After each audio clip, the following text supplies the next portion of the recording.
Hello there and welcome to History for Lunatics. I'm glad you're here tonight. Get comfortable wherever you happen to be listening.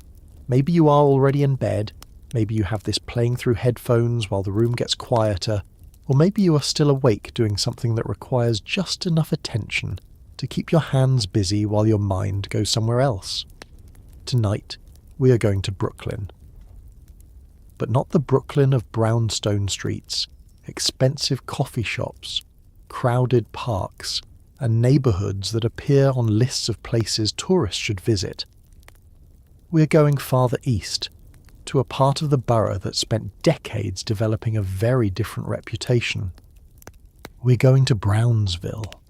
For generations of New Yorkers, the name Brownsville has carried associations that reach far beyond the neighbourhood itself.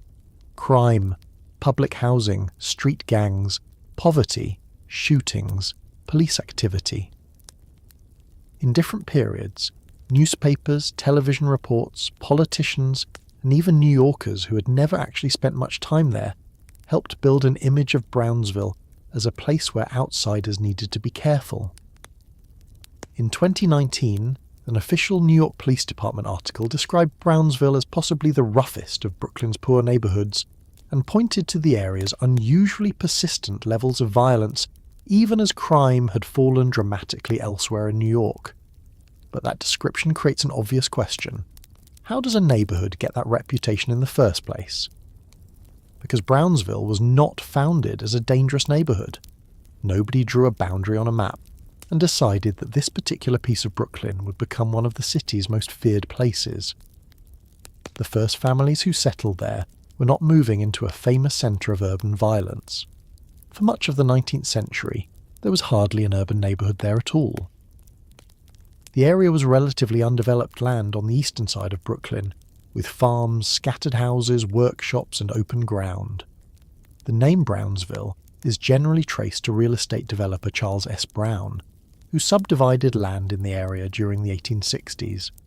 Early descriptions of Brown's settlement make it sound almost impossible to connect with the Brownsville that would later appear in crime reports. Small houses, shops, fields, livestock, and enough distance from the crowded parts of New York to make the place seem almost rural. So tonight, we are not simply asking why Brownsville became dangerous at certain moments in its history. That question is too easy, and it usually produces an equally easy answer. Poor neighbourhood, high crime, end of story. What I want to understand with you is how the neighbourhood itself changed. Who lived there first? Why did they come? Who built the housing? Where did people work? What happened when industries disappeared? Why was so much public housing concentrated in this particular part of Brooklyn? What happened when black families arrived from the South and found themselves entering a housing market shaped by discrimination? What did city planners tear down? What did they replace it with, and what did they leave behind? And at what point did the rest of New York begin looking at Brownsville less as a neighbourhood where ordinary people lived and more as a place to avoid? Before we get into all of that, tell me something in the comments if you feel like it. Where are you listening from tonight? And if you know New York, have you ever actually been to Brownsville? Or is it one of those places you know mainly by reputation? I am always interested in the distance between what people have heard about a neighbourhood and what people who actually lived there remember about it. And if this kind of slow history is something you enjoy, you can give the video a like and subscribe to the channel. There is no need to interrupt what you're doing. Just keep listening, and if at some point you realise you want more stories like this, you know where the buttons are. Now we can go back.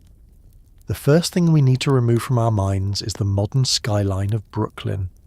Forget the apartment towers for a moment.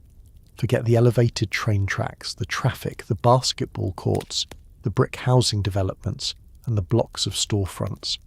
Go back far enough and eastern Brooklyn does not resemble the city we know. During the middle decades of the 19th century, New York was expanding at extraordinary speed, but that growth was uneven. Manhattan was becoming increasingly crowded, especially in the immigrant districts of the Lower East Side.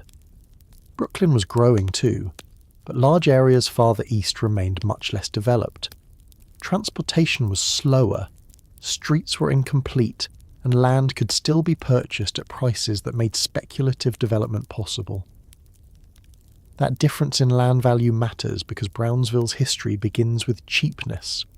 Cheap land meant inexpensive houses could be built. Inexpensive houses meant workers who could not afford better neighbourhoods might move there. Workers attracted factories. Factories attracted more workers. More workers created demand for more housing. And when developers discovered that they could fit several families where one family had once lived, the character of the neighbourhood changed very quickly.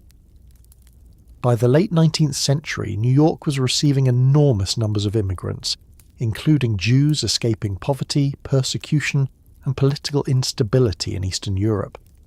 Many initially crowded into Manhattan's Lower East Side, where rents were high relative to incomes and entire families often lived in very small tenement apartments. Brownsville became one possible way out of that congestion. In 1887, businessman Elias Kaplan began promoting Brownsville to Jewish workers. Historical accounts describe Kaplan establishing a factory, constructing housing for workers, and even placing a synagogue in his factory. The attraction was straightforward. Brownsville offered cheaper land and, at first, somewhat more space than the packed streets of Manhattan. Other manufacturers followed, especially businesses connected to garments and other labour-intensive trades. Housing followed the factories. That sounds like ordinary urban growth, but there was something important buried inside the arrangement. Employers did not necessarily encourage workers to move to Brownsville simply because they cared about improving their lives. Moving factories away from Manhattan could also place employers farther from the powerful labour organising developing on the Lower East Side. An NYPD historical account of the neighbourhood notes that late 19th century factory owners built cheap Brownsville housing, in part to draw workers away from Manhattan, where unions were becoming increasingly influential. So very early in Brownsville's history, housing, labour and power were already connected. A worker might look at Brownsville and see affordable rent. A factory owner might look at the same place and see inexpensive land and a workforce nearby. A developer might see small lots that could be packed with houses. The city might see a distant working-class district requiring less immediate attention than wealthier neighbourhoods closer to the centre. Those different interests would repeatedly shape Brownsville over the next 100 years. The population growth was astonishing. One historical account estimates that Brownsville increased from roughly 10,000 residents in 1899 to around 60,000 only 5 years later. Other descriptions from the early 20th century show the same basic pattern. A lightly developed district became a densely inhabited working-class neighbourhood in an extremely short period. By 1920, Brownsville had around 100,000 residents, with a very large majority coming from Eastern European Jewish backgrounds. By the middle of the 1920s, the neighbourhood was overwhelmingly Jewish. Try to picture what that kind of growth actually means. A street that had empty lots when one child was born might be lined with buildings by the time that child entered school. Shops opened because thousands of new customers needed bread, clothing, meat, tools, medicine, furniture, and household goods. Synagogues appeared. Schools filled. Pushcarts and storefront businesses became part of daily life. Political clubs formed. Labour organisations recruited members. Newspapers circulated. People who had arrived from villages and cities thousands of miles away found themselves living beside people who spoke familiar languages and carried familiar customs. Brownsville became so closely associated with Jewish life that it acquired nicknames comparing it with Jerusalem. Historical accounts describe dozens of Orthodox synagogues in the neighbourhood, along with religious schools and a commercial culture in which Yiddish could be heard throughout the streets. In the 1920s, approximately 95% of Brownsville's population was Jewish, according to the Brooklyn Jewish Historical Initiative. This is important for understanding what comes later, because there is a tendency to tell Brownsville's history as if the neighbourhood had once been stable and prosperous, and then suddenly collapsed when its population changed. That is not what happened. Jewish Brownsville was energetic, culturally rich, politically active, and densely organised. It was also poor. Those things existed together. The families arriving from the Lower East Side generally were not wealthy families purchasing large homes. They were factory workers, garment workers, shopkeepers, craftsmen, street vendors, and labourers trying to make a life with limited money. Brownsville gained institutions and businesses quickly, but its housing conditions also deteriorated quickly. Buildings originally intended for a small number of families became overcrowded. Cheap construction aged badly. Lots were developed with an emphasis on getting as many rentable units as possible onto inexpensive property. By the first years of the 20th century, reports were already describing severe overcrowding. Houses designed for 2 families could contain several times that number. Brownsville had provided an escape from Manhattan's congestion, only to reproduce many of the same conditions in Brooklyn. That is one of the strange things about Brownsville's story. The neighbourhood kept being presented as a solution to problems created somewhere else. Too much crowding on the Lower East Side. Move workers to Brownsville. Need cheap industrial land? Build in Brownsville. Need low-cost housing? Build it in Brownsville. Need places for families excluded from other neighbourhoods? Brownsville has space. Need land for large public housing projects decades later? Again, Brownsville. Each decision made sense to somebody at the moment it was made. Layer enough of those decisions on top of one another, though, and you begin creating a neighbourhood that carries burdens other parts of the city do not share. And yet if you had walked through Brownsville during its Jewish peak in the early 20th century, you would not have encountered a community quietly accepting its circumstances. Brownsville had a powerful political culture. Socialists, trade unionists, liberals, communists, religious organisations, neighbourhood clubs and reformers competed for influence. Political arguments were part of ordinary street life.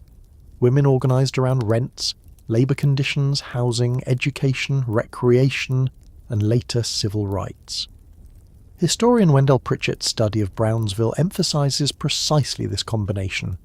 Poverty and neglect on one side, intense community organisation and activism on the other.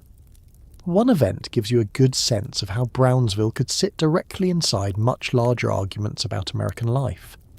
In October 1916, Margaret Sanger opened what is widely regarded as the first birth control clinic in the United States on Amboy Street in Brownsville. She chose Brownsville because it was filled with working-class immigrant women for whom repeated pregnancies could create serious economic and health pressures.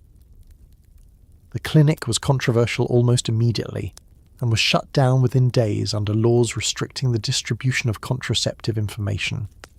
But its location was not accidental. Brownsville was a place where poverty, politics, reform movements, immigrant life, and battles over government authority regularly collided. There was another side to the neighbourhood's reputation developing at the same time. Brownsville was tough.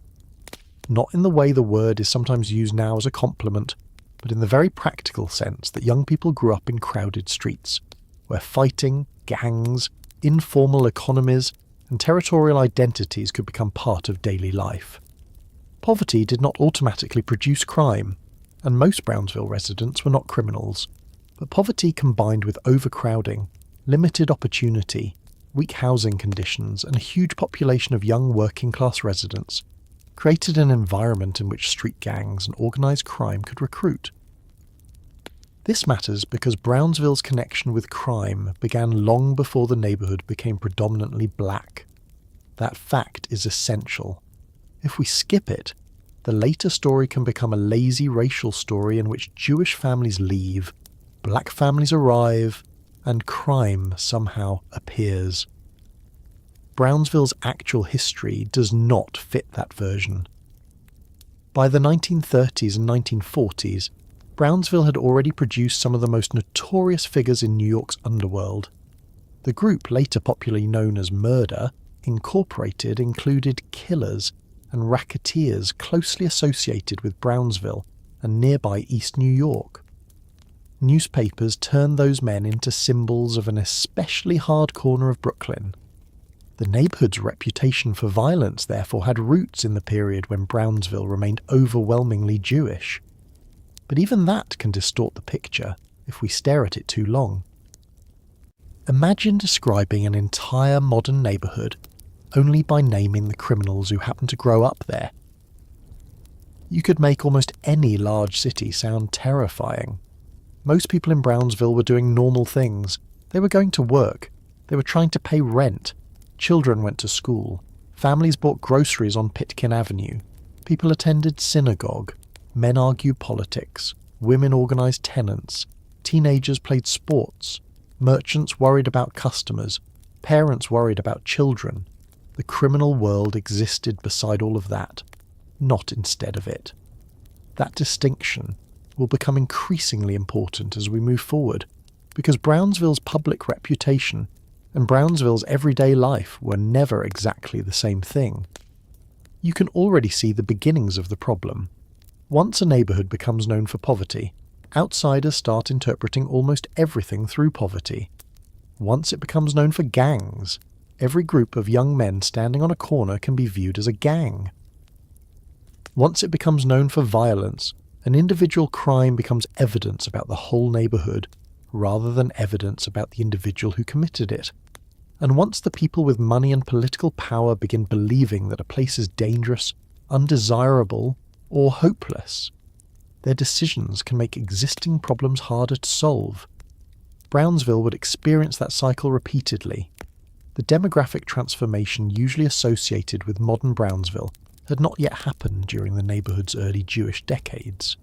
Significant numbers of black New Yorkers would arrive later, especially as African Americans moved north during the Great Migration and as housing opportunities elsewhere remained restricted. In 1940, black residents were still a relatively small share of Brownsville. Their numbers increased sharply during and after the Second World War, at the same time that many Jewish families were beginning to leave for other parts of Brooklyn, Queens, Long Island, and elsewhere. By 1957, black residents made up roughly 22% of Brownsville's population, according to historical material collected by the Brooklyn Jewish Historical Initiative. Those numbers alone do not explain what happened. We have to know which families were allowed to obtain mortgages. We have to know where banks refused to lend. We have to know where public housing was built. We have to know what happened to manufacturing jobs. We have to know why one group could more easily move outward while another group found its residential choices restricted. We have to know what happened to older buildings when landlords decided repairs were no longer worth the investment. And we eventually have to talk about the city government itself, because Brownsville's later concentration of poverty cannot be understood simply by looking at the personal choices of the people who lived there. New York's own planning decisions mattered enormously. Modern city planning documents still describe Brownsville's difficulties in connection with long histories of segregation, income inequality, and disinvestment. That does not mean every problem can be blamed on government policy. Brownsville had real crime. It had real gangs. There were periods when residents had good reason to fear violence on particular blocks. Later decades would bring heroin, abandonment, arson, the crack trade, territorial crews, and murder rates that would make Brownsville notorious across New York. Those events are part of the history, and we are not going to pretend they did not happen. But we are also not going to begin the story with a police siren in 1985 and act as though everything before it is irrelevant. By the time Brownsville reached its worst years, the neighborhood had already lived through nearly a century of decisions about who should live there, what kind of housing they should receive, what work would be available to them, how easily they could leave, and how much investment the city considered the area worth. That is the history underneath the reputation. So if someone tells you Brownsville became feared because dangerous people lived there, keep that explanation in your pocket for a while. We are going to test it against what actually happened. Because the earliest Brownsville was already giving us clues. It was built cheaply, it grew too quickly, it housed people with little political or economic power. Its residents were frequently treated as outsiders by wealthier New Yorkers. Its housing became crowded almost as quickly as it was constructed. Its workers were connected to unstable industries. Its streets developed a tough reputation long before the racial transformation of the neighborhood. And at the same time, it built an extraordinary network of businesses, religious institutions, political organizations, labor groups, families, and neighborhood associations.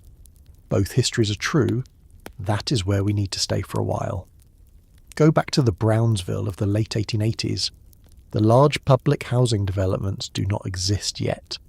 There is no crack epidemic, no 20th century television reporter standing beside police tape, no familiar collection of headlines telling the rest of New York what kind of place this is supposed to be. There is land being divided. There are factories opening. There are houses going up. And there are Jewish families leaving some of the most overcrowded streets in Manhattan and making the trip east because somebody has told them that in Brownsville, Brooklyn, they might be able to afford a little more room. For many of them, that move probably felt like progress. They could not know that within a generation the same streets would be packed with tens of thousands of people. They could not know Brownsville would become one of the great centres of Jewish working-class life in New York.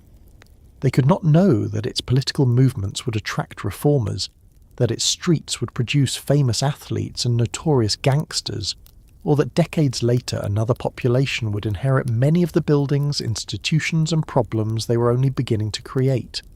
All they knew was that Manhattan was crowded, Brownsville was cheaper, and a new neighborhood was waiting. And that is where the real history of Brownsville begins. Not with the years when New York learned to fear it, but with the people who first came there because they believed Brownsville might give them a better life. To understand why so many people believed Brownsville might give them a better life, we have to leave Brooklyn for a while and go much farther east, across the Atlantic, because the people who transformed Brownsville at the end of the 19th century did not begin their journeys in New York. Many came from the Russian Empire and other parts of Eastern Europe. They came from places that today fall within countries such as Poland, Lithuania, Ukraine, Belarus, and Russia. They were Jewish families leaving towns and cities where Jewish communities had existed for generations, sometimes for centuries. Some had been tailors, some repaired shoes, some kept small shops, others worked as peddlers, craftsmen, labourers, teachers, or religious scholars. A family might have relatives living only a few streets away and grandparents buried in a cemetery nearby. Leaving was not necessarily something they had dreamed about doing. But during the final decades of the 19th century, the pressure on Jewish communities in the Russian Empire became increasingly severe. There were legal restrictions on where Jews could live and what kinds of work were available to them. Economic opportunities were limited. Anti-Jewish violence, including the pogroms that followed the assassination of Tsar Alexander II in 1881, convinced large numbers of families that remaining where they were could be more dangerous than leaving. Between 1881 and 1924, more than 2.5 million Eastern European Jews emigrated to the United States, driven by persecution as well as economic hardship. Most settled in cities, entered the working class, continued speaking Yiddish, and created networks of religious, cultural, educational and mutual aid organizations. New York received an enormous share of them. For many immigrants, the first New York neighborhood they encountered was Manhattan's Lower East Side. By the turn of the 20th century, it had become the largest center of Jewish immigrant life in the country. Synagogues, bakeries, markets, Yiddish newspapers, theatres, workshops, schools, political organizations, and mutual aid societies filled the district. A newly arrived immigrant could step off a ship knowing almost no English and enter a neighborhood where thousands of people spoke the same language. That familiarity was valuable, but it came with a problem. The Lower East Side was extraordinarily crowded. Families rented rooms in tenement buildings where ventilation could be poor, privacy limited, and several people might sleep in a space that would barely qualify as a modern bedroom. Work often happened close to home. In the garment trade, which employed large numbers of Eastern European Jewish immigrants, clothing might be cut, stitched, finished and pressed in small workshops or even inside apartments. The Library of Congress notes that more than half of Eastern European Jewish immigrants worked in manual occupations, with the garment industry especially important. Women, teenagers and children could spend long hours doing piecework for very little money. It is easy to look at an old photograph of the Lower East Side and find it interesting now. The pushcarts look historic, the signs look unfamiliar, the streets appear full of character. Living there was different. Think about preparing dinner in the same rooms where clothing had been worked on all afternoon. Think about trying to put children to sleep while people were walking through a hallway outside the wall. Think about summer in a building designed before air conditioning, with heat trapped between brick walls and windows open toward another building, only a short distance away. Then imagine that somebody tells you there is another place across the river where rent is lower and there is more space. That place was Brownsville. At the time, Brownsville was still far from the dense city neighbourhood it would become. The land had previously been used largely for farming. Brooklyn Public Library traces the neighbourhood's name to Charles S. Brown, a landowner associated with the area during the 19th century. By the 1880s, developers and immigrant investors were dividing land into lots and promoting the district to working-class families. An account published in the Jewish Encyclopedia in 1904 records that immigrant Jewish speculators purchased Brownsville lots near the end of 1886 and offered them to Jewish residents of New York. Within several years, roughly 200 houses and 3 synagogues had been built. That early Brownsville would probably surprise anyone familiar only with the neighbourhood today. The streets were not all properly paved, lighting was limited, transportation remained inconvenient. Open land had not completely disappeared. Small wooden houses stood in places that would later become dense residential blocks. There were still stretches where the neighbourhood felt less like central Brooklyn and more like the outer edge of a growing city. For a working family leaving Manhattan, that could be part of the attraction. The word suburb carries a particular meaning today. It may suggest detached houses, cars, lawns, and a commute into the city. Brownsville was never going to become that kind of suburb for most of the people moving there, but the basic idea was similar. Families were moving outward because the centre had become too crowded and expensive. One of the businessmen connected with the early movement of Jewish workers into Brownsville was Elias Kaplan.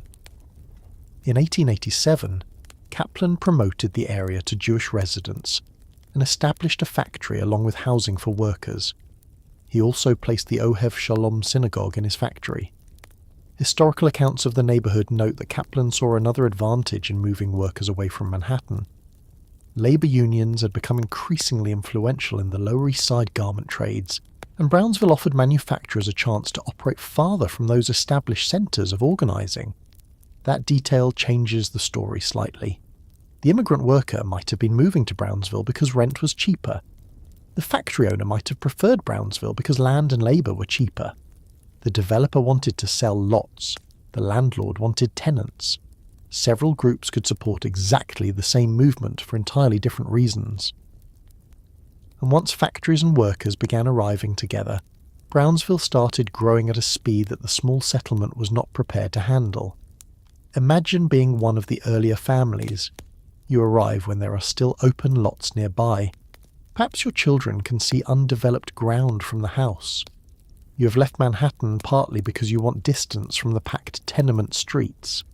Then relatives arrive. Neighbours from the old country arrive. A factory opens. Another building appears across the road. Someone opens a grocery store because the population is large enough to support one. A bakery follows. A synagogue rents a room. More lots are sold. Within a few years, the empty ground is becoming a city. The process accelerated because immigration itself was accelerating. The pogroms and economic hardship of Eastern Europe continued sending people toward the United States. Between 1900 and the outbreak of the First World War alone, more than 1 million Eastern European Jewish immigrants entered the country. New York remained the main destination for many of them. Some went directly into established neighborhoods. Others followed relatives who were already in Brooklyn. Once Brownsville had a substantial Jewish population, it gained the advantage that immigrant neighborhoods often have. Every person already living there made it easier for the next person to come. You did not need a real estate advertisement if your brother had already written to you. You did not need someone to explain which streets were safe or where to find work if a cousin could meet you. You did not need perfect English if the shopkeeper, landlord, butcher, and people standing outside the synagogue all spoke Yiddish. Migration became a chain. One household helped another household arrive, and that household helped the next. By 1900, Brownsville had roughly 25,000 residents according to historical accounts of the neighborhood. The population continued climbing rapidly after that.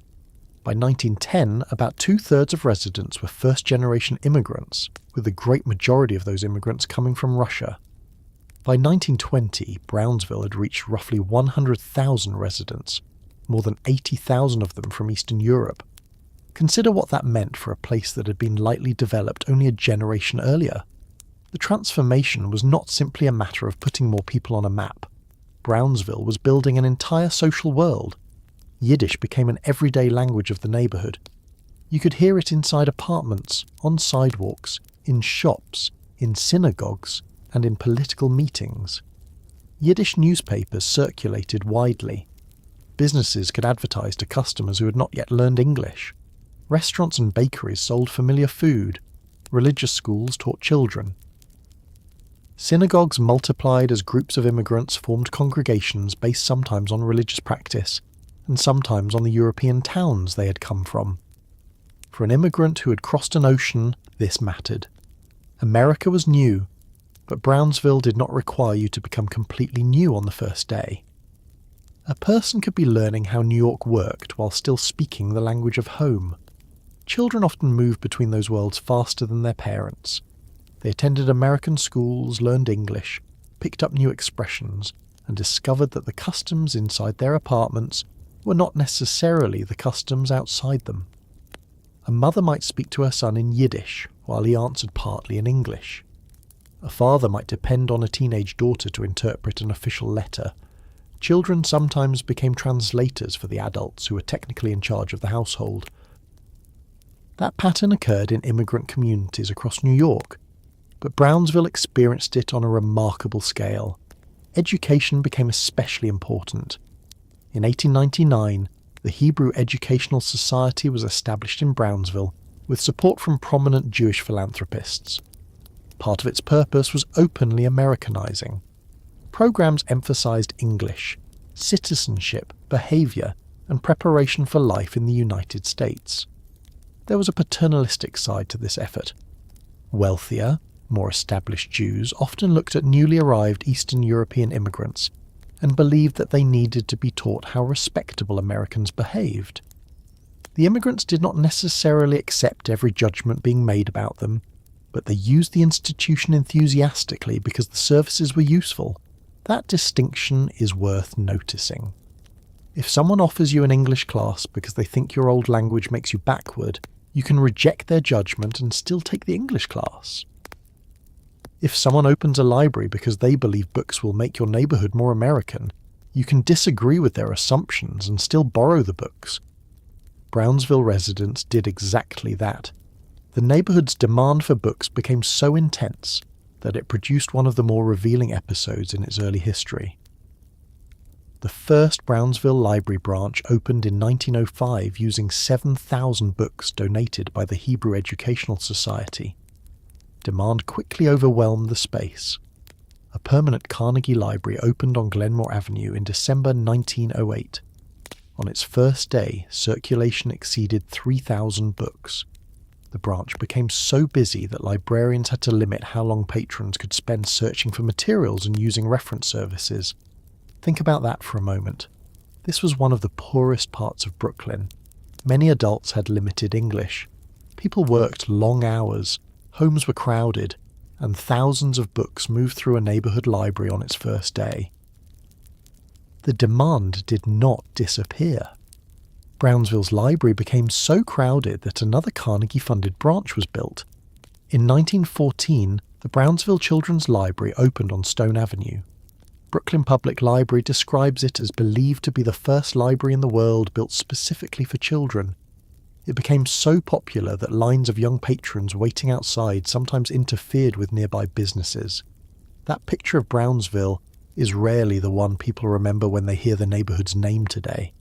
Children waiting in line for library books, immigrants attending English lessons, parents trying to move their families away from overcrowded Manhattan housing, workers joining labour organisations, small merchants building businesses from almost nothing. Those scenes belong to Brownsville just as much as any later photograph of police cars or abandoned buildings.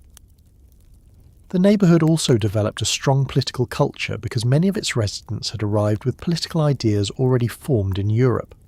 Some were socialists, some were labour activists, some were religious conservatives suspicious of radical politics, some supported Zionism, others opposed it. There were people who believed America offered enormous opportunity, and people who thought American capitalism simply produced a different version of the inequality they had known in Europe. Arguments were common. Pitkin Avenue, the neighbourhood's commercial centre, was not merely a place to buy food or clothing. Political organisations distributed literature. Speakers addressed crowds. Newspapers promoted competing ideas. Union disputes could become neighbourhood issues because so many residents worked in related trades. Brownsville therefore became American without becoming politically quiet. The same person who was studying for citizenship could also be criticising the government. The worker learning English might spend the evening at a socialist meeting. A shopkeeper could be deeply religious and still support a labour strike. Families did not arrive in New York as empty containers waiting for American culture to be poured into them. They brought beliefs, disagreements, traditions, grudges, recipes, religious practices, political movements and memories with them. Brownsville gathered all of that into a relatively small area. By the 1920s, the transformation was so complete that Brownsville was commonly associated with Jewish life throughout New York.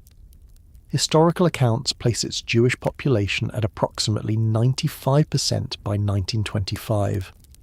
It was sometimes called Little Jerusalem or the Jerusalem of America, but the nickname can make the neighbourhood sound more comfortable than it actually was. Brownsville was not a wealthy Jewish district. There were successful merchants and professionals certainly, and there were families improving their economic position. But a large share of Brownsville remained firmly working class and poor. Historian Wendell Pritchett's study of the neighbourhood emphasises that this was a working class community from its earliest development, and that economic and political marginalisation long predated its later racial transformation. That is important because we are going to encounter a pattern that repeats throughout Brownsville's history. People arrive because housing is affordable. Affordability attracts people with limited incomes. Limited incomes mean landlords cannot charge the rents available in wealthier districts. Lower rents can reduce incentives for maintenance. Crowding increases because several families may need the same building. Public services struggle to keep pace with population growth. Middle-class families who gain enough money to leave begin moving elsewhere. Poorer families replace them. The neighbourhood becomes identified with poverty even though the neighbourhood did not create the poverty. You can already see parts of that cycle taking shape during the immigrant period. Brownsville's earliest houses had looked attractive partly because they offered an alternative to Manhattan tenements. But population growth changed the calculation quickly. Buildings designed for 2 families could end up holding many more. Historical accounts describe some 2-family houses eventually containing as many as 8 families. New tenements were constructed because developers could make money from the enormous demand for housing. Factories, workshops, stores, and residences began occupying the same crowded blocks. The escape from congestion was becoming congested. A family that had moved to Brownsville because there was more air and room could find itself, 10 years later, living on a street that no longer resembled the one it had first encountered. This did not make Brownsville a failed community. Quite the opposite. The density helped support businesses, institutions, newspapers, schools, synagogues, labour groups, and political movements. People depended on neighbours. Relatives often lived nearby. Shopping could be done on foot. Children had friends within the same block. Religious life was accessible. A worker who lost a job might hear about another opportunity through someone at synagogue or through a political club. But density also meant noise, sanitation problems, overused buildings, packed schools, and constant pressure on housing. There was another contradiction underneath all of this. Many immigrants saw Brownsville as a temporary stage. Not temporary in the sense that they expected to leave next month. Some remained for decades, but there was a powerful idea in immigrant New York that each generation should move farther than the one before it. The parents had crossed the Atlantic. The children would learn English. The children would receive more education. The family would save money. Eventually, perhaps, they would move to a neighbourhood with larger apartments or a small house. That possibility shaped how Brownsville was understood even during its most energetic years. For thousands of families, Brownsville was home, but it was also supposed to be a beginning. If the plan worked, the children might not remain there. That fact would eventually become extremely important. Neighbourhoods are changed not only by the people who move into them, but by the people who acquire the ability to move out. During the early 20th century, however, Brownsville was still filling faster than successful families could leave. Immigration supplied new residents constantly. The streets became more crowded, commercial life expanded, political organisations multiplied. The garment industry connected thousands of households to a larger New York economy. Then the federal government began closing the door. Immigration restrictions enacted in 1921, and especially the Immigration Act of 1924, sharply reduced immigration from Eastern and Southern Europe. The enormous migration that had supplied Brownsville with new residents for decades slowed dramatically. The Library of Congress notes that Jewish migration from Eastern Europe never again reached the level seen before the 1920s. Brownsville was no longer simply an immigrant receiving station. A generation had been born there. Children who had grown up speaking English in Brooklyn were becoming adults. Some entered trades their parents had known. Others wanted professions their parents had been denied. Families with enough money began looking toward other neighbourhoods. Yet Brownsville remained intensely crowded and heavily dependent on the same working-class economy that had created it. The neighbourhood that had offered relief from the Lower East Side had acquired many of the Lower East Side's problems. Walk down one of its streets in the early 20th century and almost everything is now close together. A family is living upstairs. A workshop may be operating nearby. A garment worker is carrying material home. A pushcart vendor is trying to sell enough before the day ends. Children are moving between school, the library and the street. Customers are entering bakeries and butcher shops. Someone is arguing politics outside a meeting hall. A synagogue congregation is collecting money. A landlord is deciding whether a repair can be delayed. Another developer is looking at a narrow parcel of land and calculating how many tenants can fit on it. Brownsville's immigrant community had built a functioning neighbourhood with extraordinary speed. The speed was also producing the conditions that would shape everything that followed. There were more workers than good jobs, more families than comfortable apartments, and more demand for cheap housing than builders had any reason to resist. Factories brought employment, but they also brought smoke, noise, long hours, low wages, and dependence on industries that could move elsewhere when cheaper labour became available. The wooden houses that had once stood among open lots were being surrounded by tenements. The small settlement was disappearing beneath a working city. And once we look closely at those tenements, the factories beside them, the rooms where entire families worked and slept, and the rents that kept people packed together, Brownsville's later history starts becoming much easier to understand. Those tenements did not arrive slowly. Brownsville had spent only a short period as a loose collection of small houses before builders realized that the neighborhood had something New York desperately needed: land on which inexpensive housing could be built for thousands of workers. Once that calculation became obvious, the old Brownsville began disappearing block by block. A person returning to the neighborhood after several years away could find an almost completely different street. A wooden house that once stood beside an empty lot might now be surrounded by apartment buildings. A workshop could appear behind it. A store might occupy the ground floor next door. The muddy road could be paved. Electric streetcars and expanding transit connections brought more people into the district.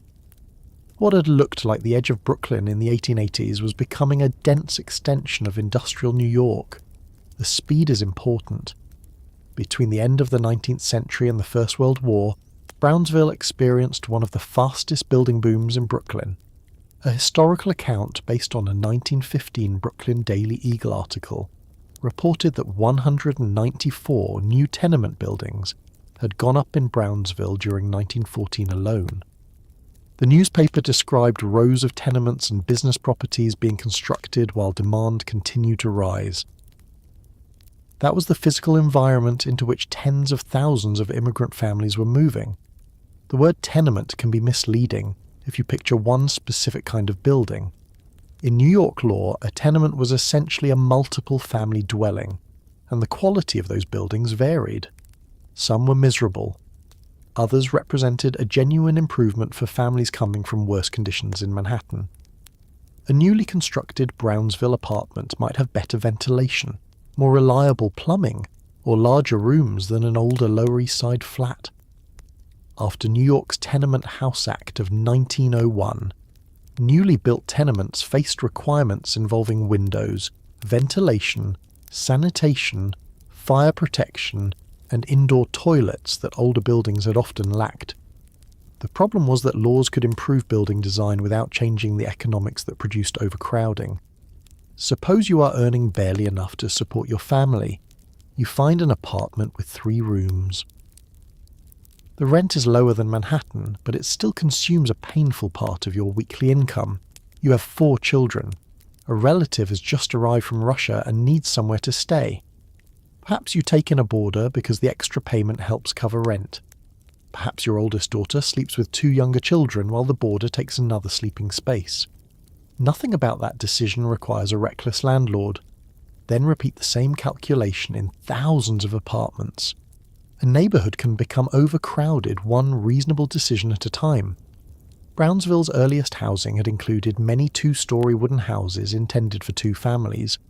By the first years of the 20th century, some of those structures were reportedly holding several times their intended number of households.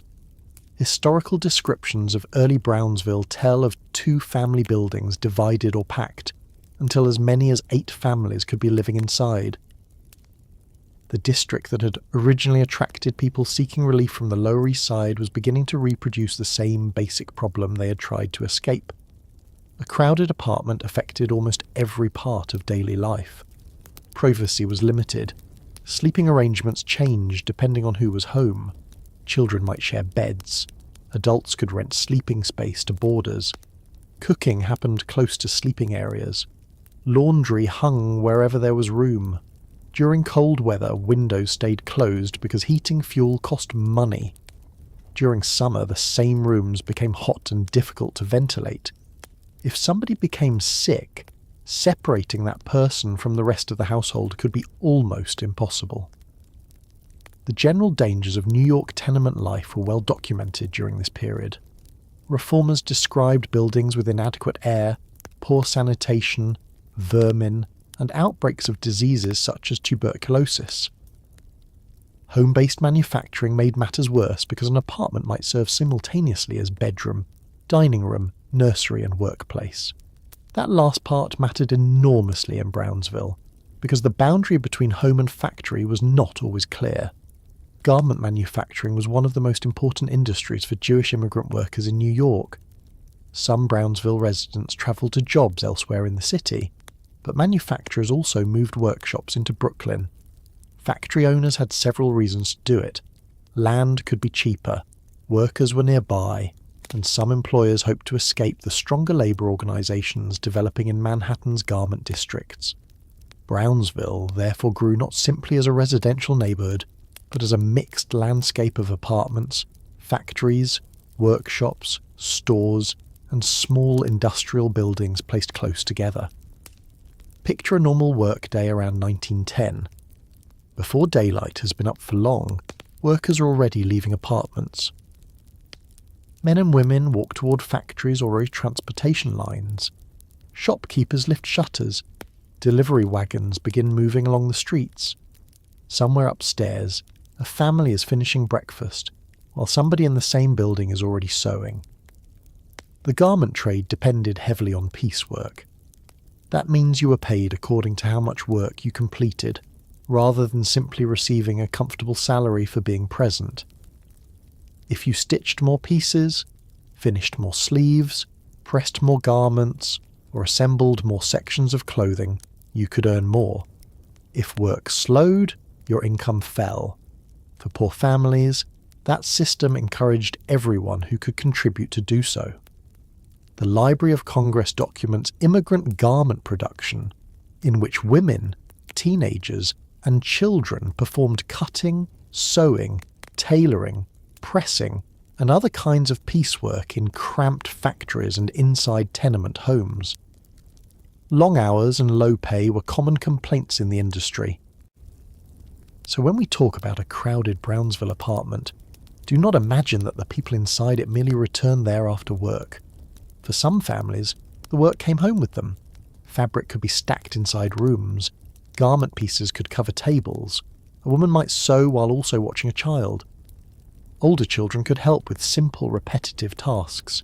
Meals had to be prepared around unfinished work. The family was being paid by output, so stopping early had a direct cost. The apartment was not simply overcrowded because too many people slept there. It could also be overcrowded with economic activity. That changed childhood.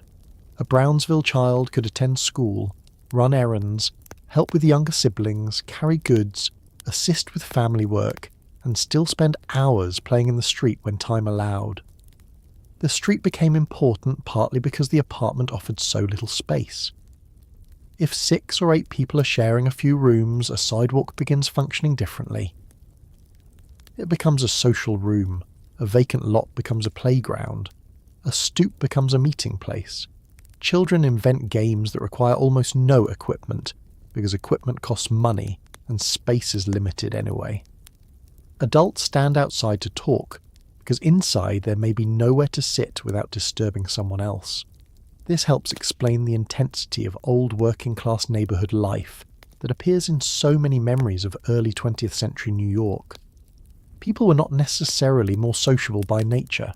Their housing pushed them into public space. Brownsville's streets carried a huge amount of neighbourhood activity. Pushcart merchants sold food and household goods. Small stores competed for customers. Tailors advertised repairs. Bakeries produced familiar breads. Butchers served the large Jewish population. Political organisers handed out newspapers and announced meetings. Children moved through all of it. Pitkin Avenue became the main commercial corridor. Residents later remembered it as Brownsville's version of Fifth Avenue, although the comparison was about importance rather than luxury. It was where people shopped, met friends, watched crowds, and saw the neighbourhood display whatever prosperity it had managed to create. Away from that commercial activity, daily life could be much rougher. There was dust when streets were dry and mud when they were not properly surfaced. Horses remained part of urban transportation, which meant manure had to be removed. Refuse collection mattered intensely in a district containing thousands of people in limited space. Buildings needed constant maintenance. Plumbing failed. Wooden structures posed fire risks. Older apartments could deteriorate quickly when owners delayed repairs. None of these problems were unique to Brownsville. That point matters. New York was struggling with tenement conditions across many immigrant districts. What made Brownsville significant was the speed with which it went from being marketed as an alternative to tenement congestion to becoming another centre of tenement congestion itself. Transportation helped produce that transformation. The Brooklyn Bridge had opened in 1883. The Williamsburg Bridge followed in 1903. Rapid transit expansion made deeper parts of Brooklyn increasingly accessible, allowing people to live farther from Manhattan while remaining connected to work and commerce. Brooklyn Public Library specifically identifies improved transportation and the Williamsburg Bridge as important factors in Brownsville's rapid population growth during the early 20th century. Every improvement made Brownsville more attractive, and every improvement made it easier to crowd Brownsville further. This is one of the recurring problems in urban history. Better transportation can relieve congestion in one place while creating new congestion somewhere else. The worker moving from Manhattan saw opportunity, the developer saw demand, the landlord saw tenants, the factory owner saw labour, the transit company saw passengers. Almost everyone benefited from growth in some way.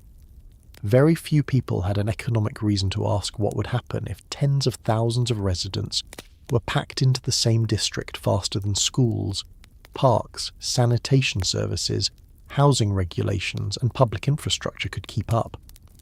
Brownsville residents asked that question themselves, especially when rents increased. Housing was not cheap in any meaningful sense if wages remained lower than the rent demanded. The First World War made the problem much worse across New York. New construction declined while the city's population continued needing housing. Shortages gave landlords greater leverage. Rents rose. Working-class tenants found themselves paying more for apartments that had not become any better. Brownsville responded the way it responded to many problems. People organised. Rent strikes became a major part of working-class politics in New York between roughly 1918 and 1920, and Brownsville was one of the movement's important centres. Tenants withheld rent, protested evictions, formed associations, and pressured landlords to reverse increases or make improvements. Immigrant women often played leading roles, organising neighbours and maintaining picket lines.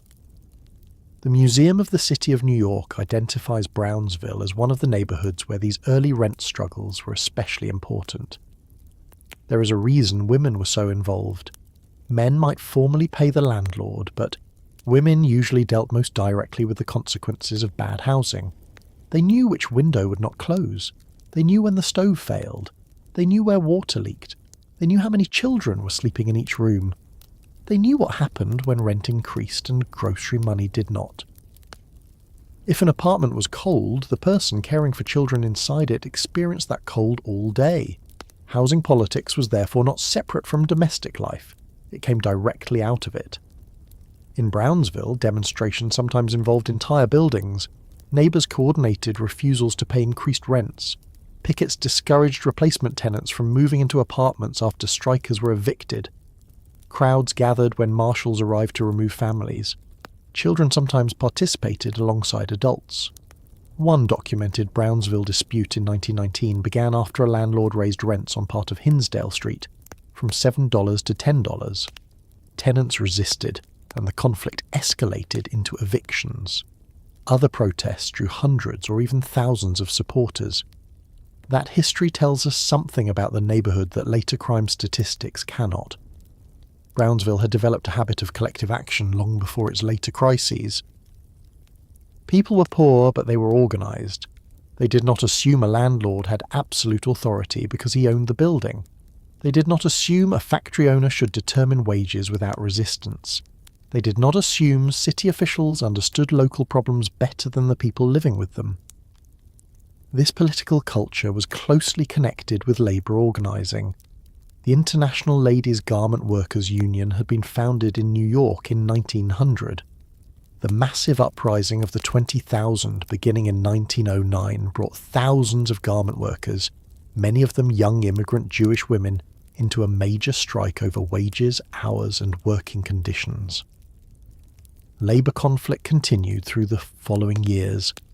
Brownsville residents were part of a citywide working-class culture in which strikes, union meetings, socialist newspapers, and arguments about capitalism were ordinary features of life rather than distant political subjects. Consider how different that makes the neighbourhood sound from the stereotype Brownsville would acquire later. A modern account might describe Brownsville through crime rates. An account from the early 20th century could just as easily describe it through rent strikes.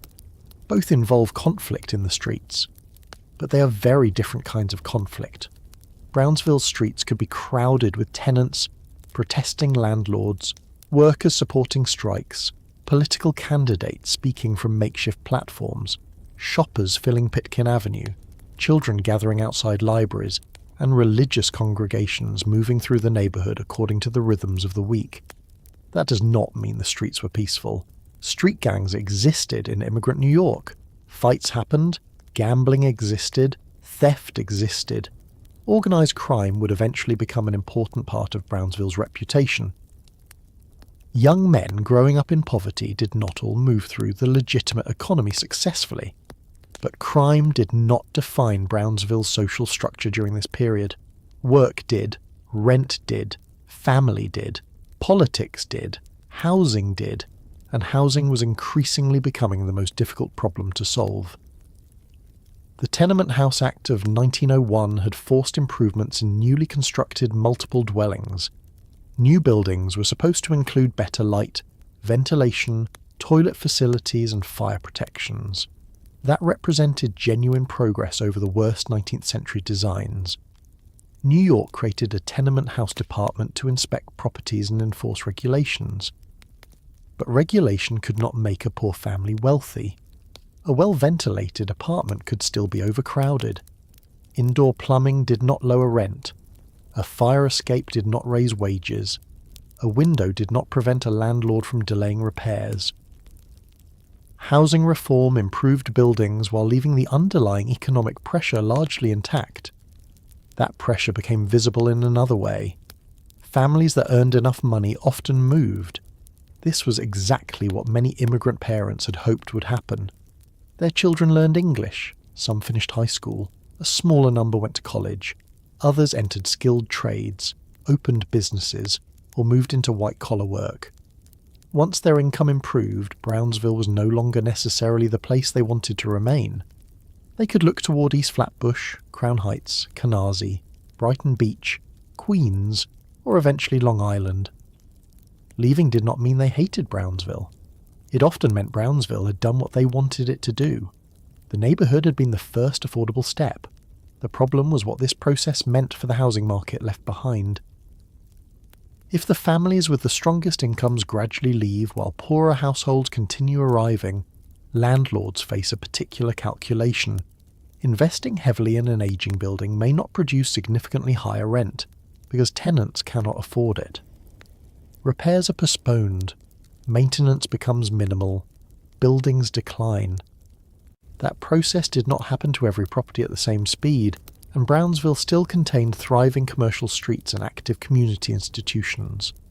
But the basic economic vulnerability was already there. The neighbourhood depended heavily on working-class wages. It depended on industries such as garment manufacturing. It contained a large stock of inexpensive rental housing. It had relatively little wealthy private investment. Its residents had political energy but limited economic power compared with wealthier districts. The Great Depression would expose those weaknesses very clearly. Factories reduced production or closed, workers lost jobs. Families fell behind on rent. Merchants lost customers. Relief organisations struggled to meet demand. The same dense social network that had helped immigrants establish themselves now had to support households facing unemployment across an entire neighbourhood. Brownsville did not collapse during the Depression. Its political organisations, charitable institutions, unions, synagogues, schools, and neighbourhood groups remained active, but the idea that the existing tenement city could simply continue forever was becoming harder to defend. Housing reformers increasingly believed the old buildings were not a problem that could be solved only with inspections. Some believed entire blocks needed to be cleared. That idea represented a major change. Earlier reformers had asked how landlords could be forced to provide safer tenements. A newer generation of planners began asking whether the tenements should exist at all. the distinction would matter enormously. If you repair an old apartment building, the existing residents may remain. If you demolish several blocks to construct something completely new, you have to decide what replaces them, who receives the new apartments, how much rent they will pay, and where everyone displaced during construction is supposed to go. By the 1930s, those were no longer theoretical questions in New York. The city was entering the age of large-scale housing intervention. Government would begin doing something it had previously left mainly to private landlords and charitable organisations, constructing housing on a massive scale. For residents of Brownsville who had spent decades dealing with crowded tenements, unreliable landlords, rising rents, and ageing buildings, public housing could sound like exactly the solution they had been demanding. Clean apartments, reliable heat, open space, modern plumbing, playgrounds. Buildings designed according to a plan instead of squeezed onto lots, simply because another landlord could collect another rent. It was difficult to argue against those promises while standing inside an overcrowded tenement. The consequences would depend on where those projects were built, how many were concentrated in the same neighbourhood, who was allowed to live in them, who was excluded from housing elsewhere, and what happened to the private streets and businesses that were removed to make room. Brownsville had begun as cheap land for working immigrants. By the middle of the 20th century, the same cheap land and the same reputation for poverty were making it attractive for a completely different kind of experiment in housing. The experiment was public housing, and when it first appeared in Brownsville, many residents had good reason to welcome it. By the 1930s, the neighbourhood's housing problem had become impossible to ignore. Brownsville had been built rapidly for working people, and much of its older housing had never been intended to survive decades of overcrowding and limited maintenance. The Great Depression made those weaknesses worse. Families lost jobs, rent became harder to pay. Landlords postponed repairs. Buildings that had already been old before the economic crash became more difficult to maintain when both tenants and owners had less money. At the same time, a new idea was gaining support in New York. Instead of trying endlessly to force private landlords to repair every deteriorated tenement, government could remove the worst buildings and construct modern apartments itself. The New York City Housing Authority was created in 1934. Its stated purpose was straightforward: provide decent and affordable housing for New Yorkers who could not obtain it through the private market. The early public housing movement included reformers, labour activists, social workers, planners, and neighbourhood organisations that had spent years documenting the problems of overcrowded housing. To many working-class residents, public housing was not viewed as a place where society put people who had failed. It was viewed as a modern solution to a problem private landlords had not solved. That distinction is important because the reputation of public housing today can make it difficult to understand how attractive the idea once seemed. Imagine that you live in an aging Brownsville apartment in the 1940s. Your landlord repairs the boiler only when enough tenants complain. The rooms are small. Another building stands close enough to your windows that sunlight is limited. Your children play mainly on crowded sidewalks. Perhaps several relatives share the apartment because there is nowhere else they can afford. Now someone shows you plans for a new development. The apartments will have reliable plumbing. There will be central heating. Windows will provide light and ventilation. Buildings will be separated by lawns and open space. Children will have playgrounds instead of alleys. Rents will be controlled. The property will be publicly managed. For a family living in a deteriorated tenement, none of that sounds frightening. It sounds better. Brownsville residents themselves had demanded improved housing. Black residents and local activists were especially concerned because African American families moving into the neighbourhood often found themselves confined to some of its poorest buildings. Community organisers pushed for new public housing, and importantly, many of them wanted that housing to be racially integrated rather than divided into separate white and black developments. Brownsville Houses, which opened in 1948, initially came close to that goal. Historical research describes the development in its early period as both successful and racially integrated. Brownsville Houses was large. 27 buildings, mostly 6 and 7 stories, were constructed across the site. More than 1,300 apartments were created. Old housing had been cleared to make room for a planned residential development that looked dramatically different from the tenement blocks surrounding it. The design followed an increasingly popular approach to public housing. Instead of placing apartments directly along ordinary streets with stores on the ground floor and housing above them, planners grouped residential buildings together on larger parcels of land. Buildings were separated from one another, open areas were placed between them. The goal was to replace the congestion of the old city with air, sunlight, order and recreation. It made sense when compared with what was being removed. The old Brownsville had developed lot by lot. A landlord built here. A factory appeared there. A shop occupied the first floor of one building. A house sat behind another. Streets became crowded because no single person had planned the entire neighbourhood. Public housing offered the opposite. Everything could be planned at once, but solving one problem could create another. When several normal city blocks were reorganised into a large housing campus, the small pieces of neighbourhood life that had existed on those blocks could disappear with them. Stores might not be included. Workshops disappeared. Individual property owners disappeared. Some streets or traditional pathways were interrupted. Instead of dozens of buildings owned by different people and used for different purposes, one large institution controlled an entire site. Brownsville Houses still exist today across 2 super block campuses, a layout that reflects the planning ideas used when it was constructed. At first, these trade-offs seemed manageable. The apartments were new, families wanted them. Public housing had standards, tenants were screened, many residents worked, the buildings were maintained. A family leaving a neglected tenement could reasonably believe it had moved upward. The problem was not that public housing was inherently destined to fail.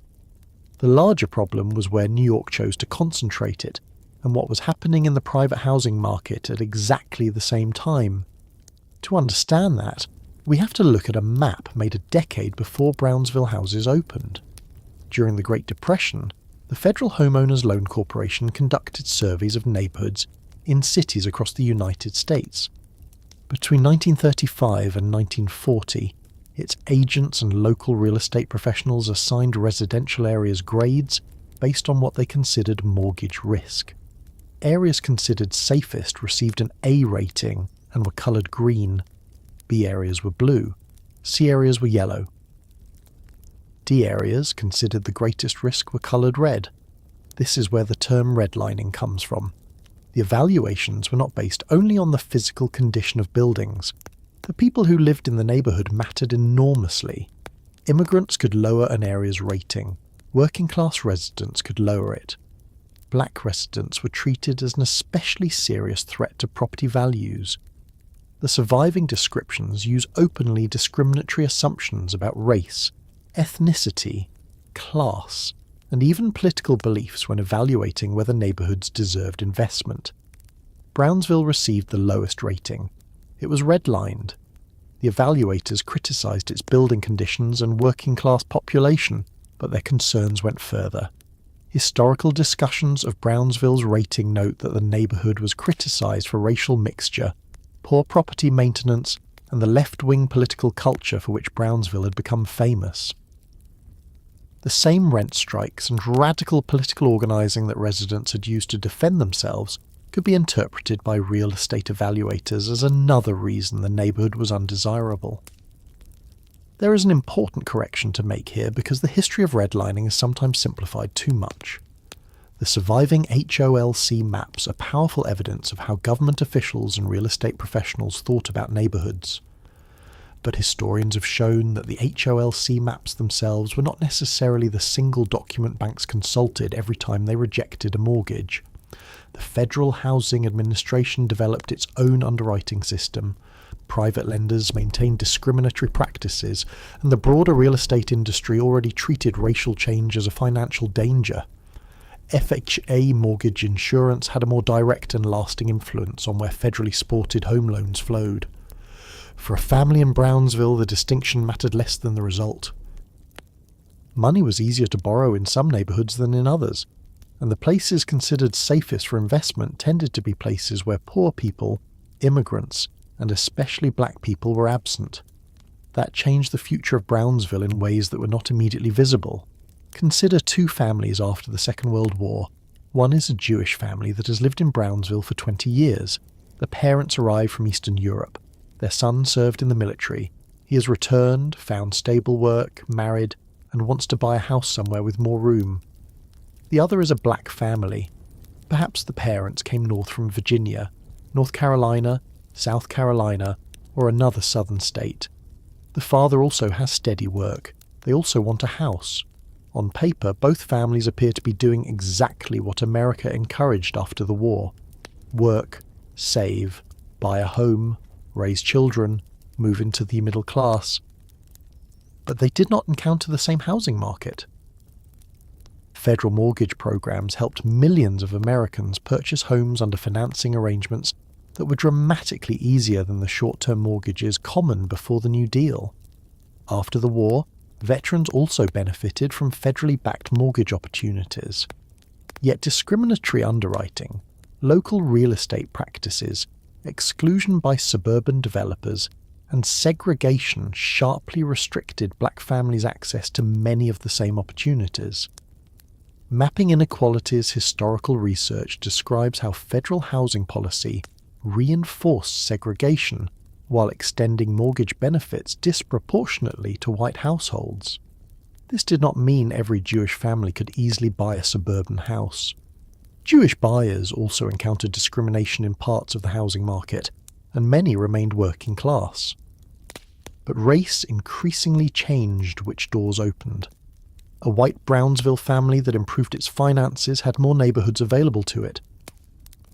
A black Brownsville family could improve its finances and still find that the list of available neighbourhoods remained much shorter. That difference became increasingly important during the 1940s and 1950s. Brownsville's Jewish population had already begun declining. Some families moved to other parts of Brooklyn, others moved into Queens. Some eventually bought homes on Long Island. Better transportation, new suburban construction, government-supported mortgages, rising post-war incomes, and the desire for more space all helped pull families outward. Historical analysis of Brownsville points specifically to the greater access many white residents had to federally subsidized credit and veterans' benefits as one factor that made departure easier. The neighborhood did not empty. Other people needed housing. Black migration into New York had been growing for decades, especially through the Great Migration from the South.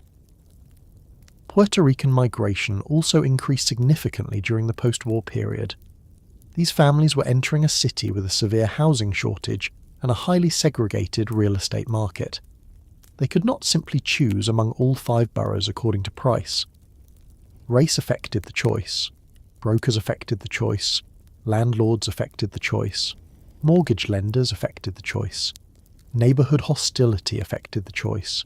Public policy affected the choice. A black family with enough income to rent a good apartment could still be rejected because of race.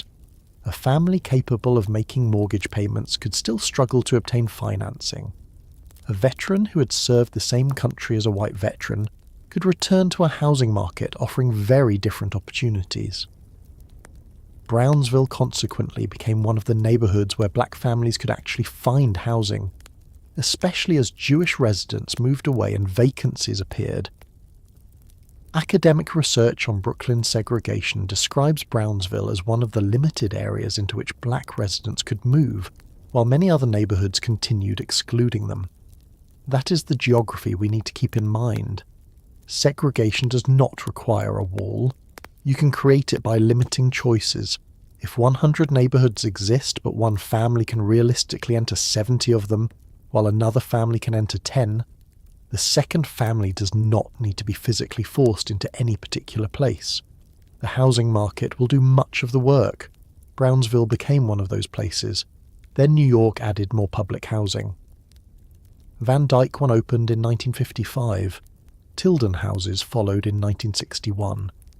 Van Dyck 2 came in 1964. Low houses opened in 1967.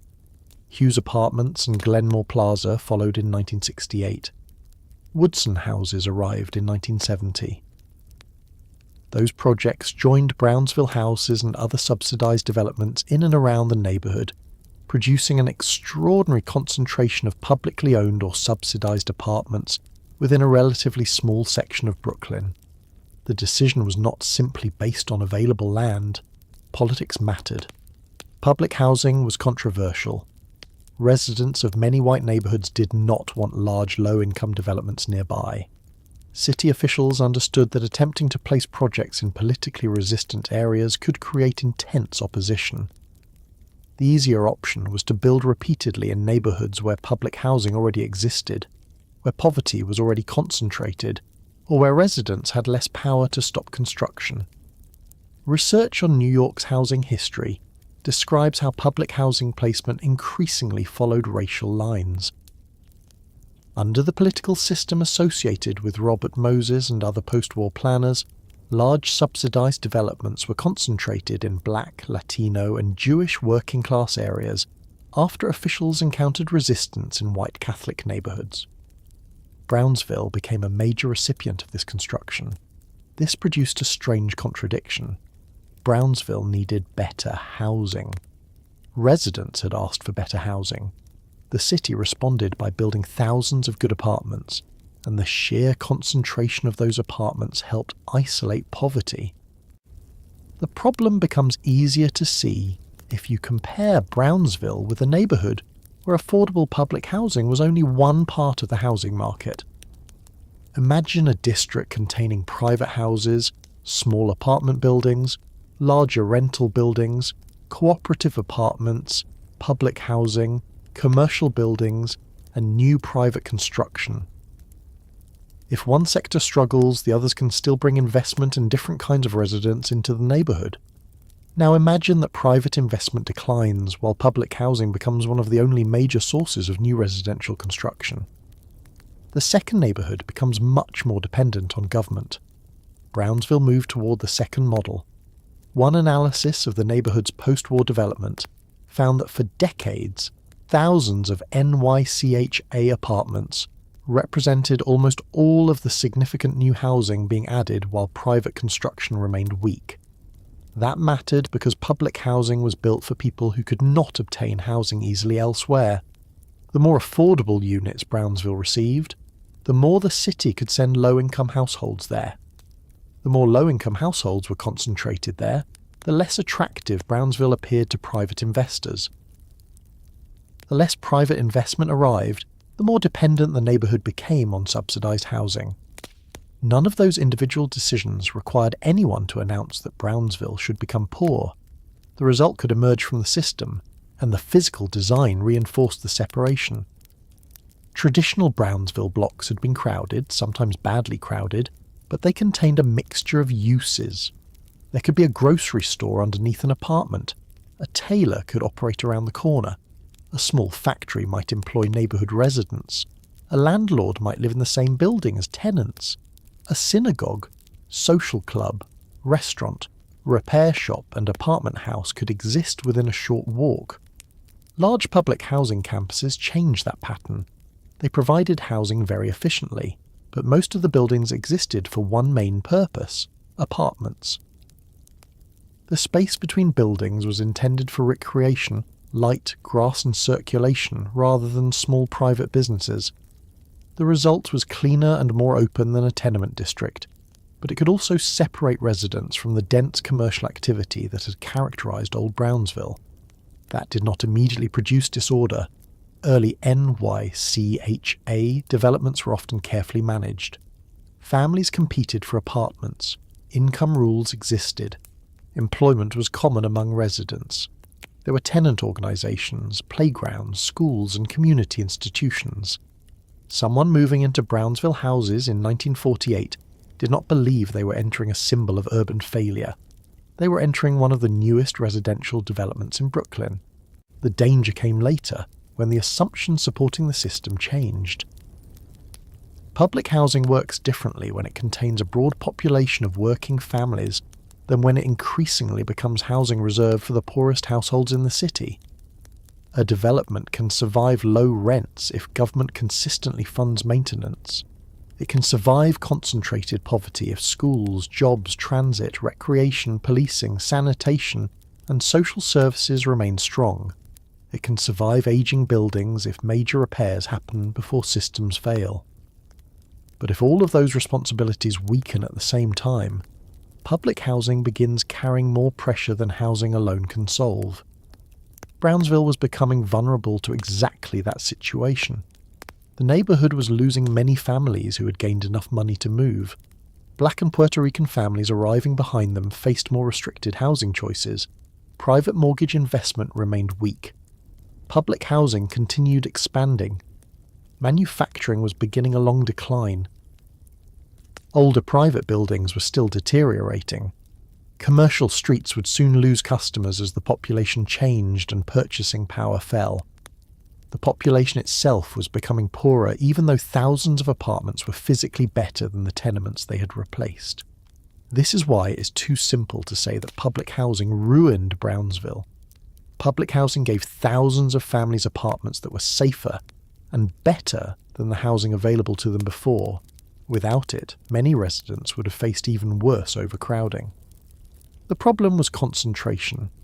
New York did not distribute the burden of low-income housing evenly across the city. It built large numbers of subsidized apartments in places already struggling with poverty and segregation, while many wealthier neighborhoods successfully resisted comparable developments. Brownsville became one of the places expected to absorb need that the rest of the city did not want to absorb.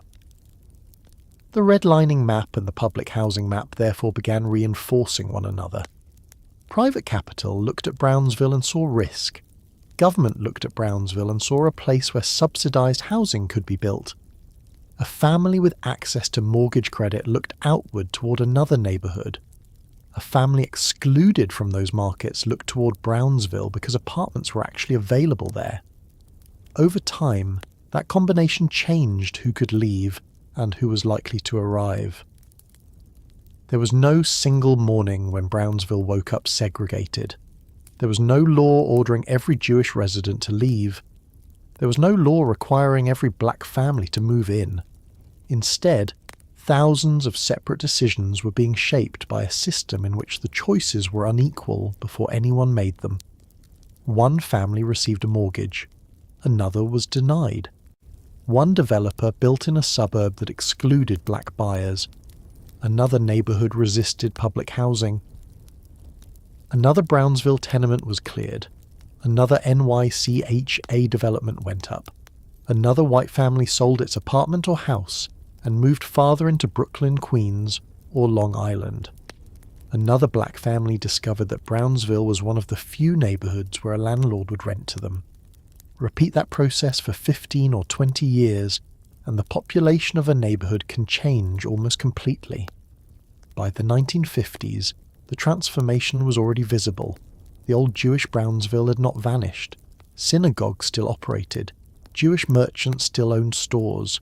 Older residents remained in apartments they had occupied for decades. Pitkin Avenue still served shoppers from across the area, but the balance was changing. Black families were becoming a much larger share of the population. Puerto Rican families were arriving. Jewish families were departing more quickly. Schools reflected the shift before some adults were willing to acknowledge how permanent it had become. Businesses began recalculating their futures. Landlords began recalculating theirs. Politicians noticed that Brownsville's voting population was changing. Community organizations that had once spoken mainly in Yiddish increasingly had to operate in English and work with Black and Puerto Rican groups whose priorities were not always the same. There were genuine efforts to make this transition work. That deserves emphasis, because racial change is often described afterward as though conflict were inevitable from the beginning. Brownsville had a strong tradition of left-wing politics and housing activism. Jewish and black activists cooperated on campaigns against discrimination. Community leaders supported integrated housing. Some residents sincerely believed Brownsville could remain a working-class neighbourhood where different ethnic and racial groups lived beside one another. The successful early integration of Brownsville houses showed that this was not impossible.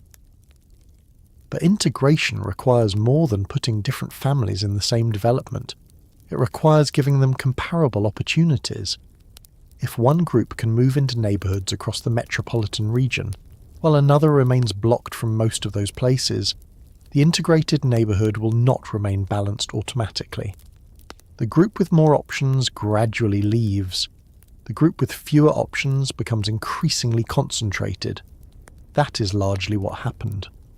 By the time politicians and newspapers began describing Brownsville as a black neighbourhood, the mechanisms that had created that result had been operating for years. And race was not the only change happening. The jobs that had supported old Brownsville were becoming less secure. Factories that once depended on thousands of workers in New York were beginning to close, relocate, or reduce employment. Garment manufacturing could move to cheaper locations. Industrial companies could leave the city. Small businesses depended on customers who themselves needed wages. Public housing could make rent affordable, but it could not replace a factory paycheck. That would become the next major problem. Brownsville had been built by immigrants who came because jobs and cheap housing existed close together. By the post-war period, the housing was becoming more heavily subsidized, while the jobs were beginning to disappear.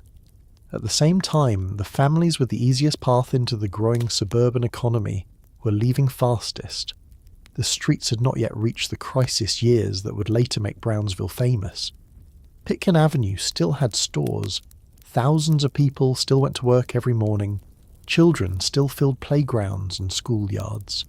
Public housing buildings were still relatively new, but the movement underneath the neighbourhood was already clear.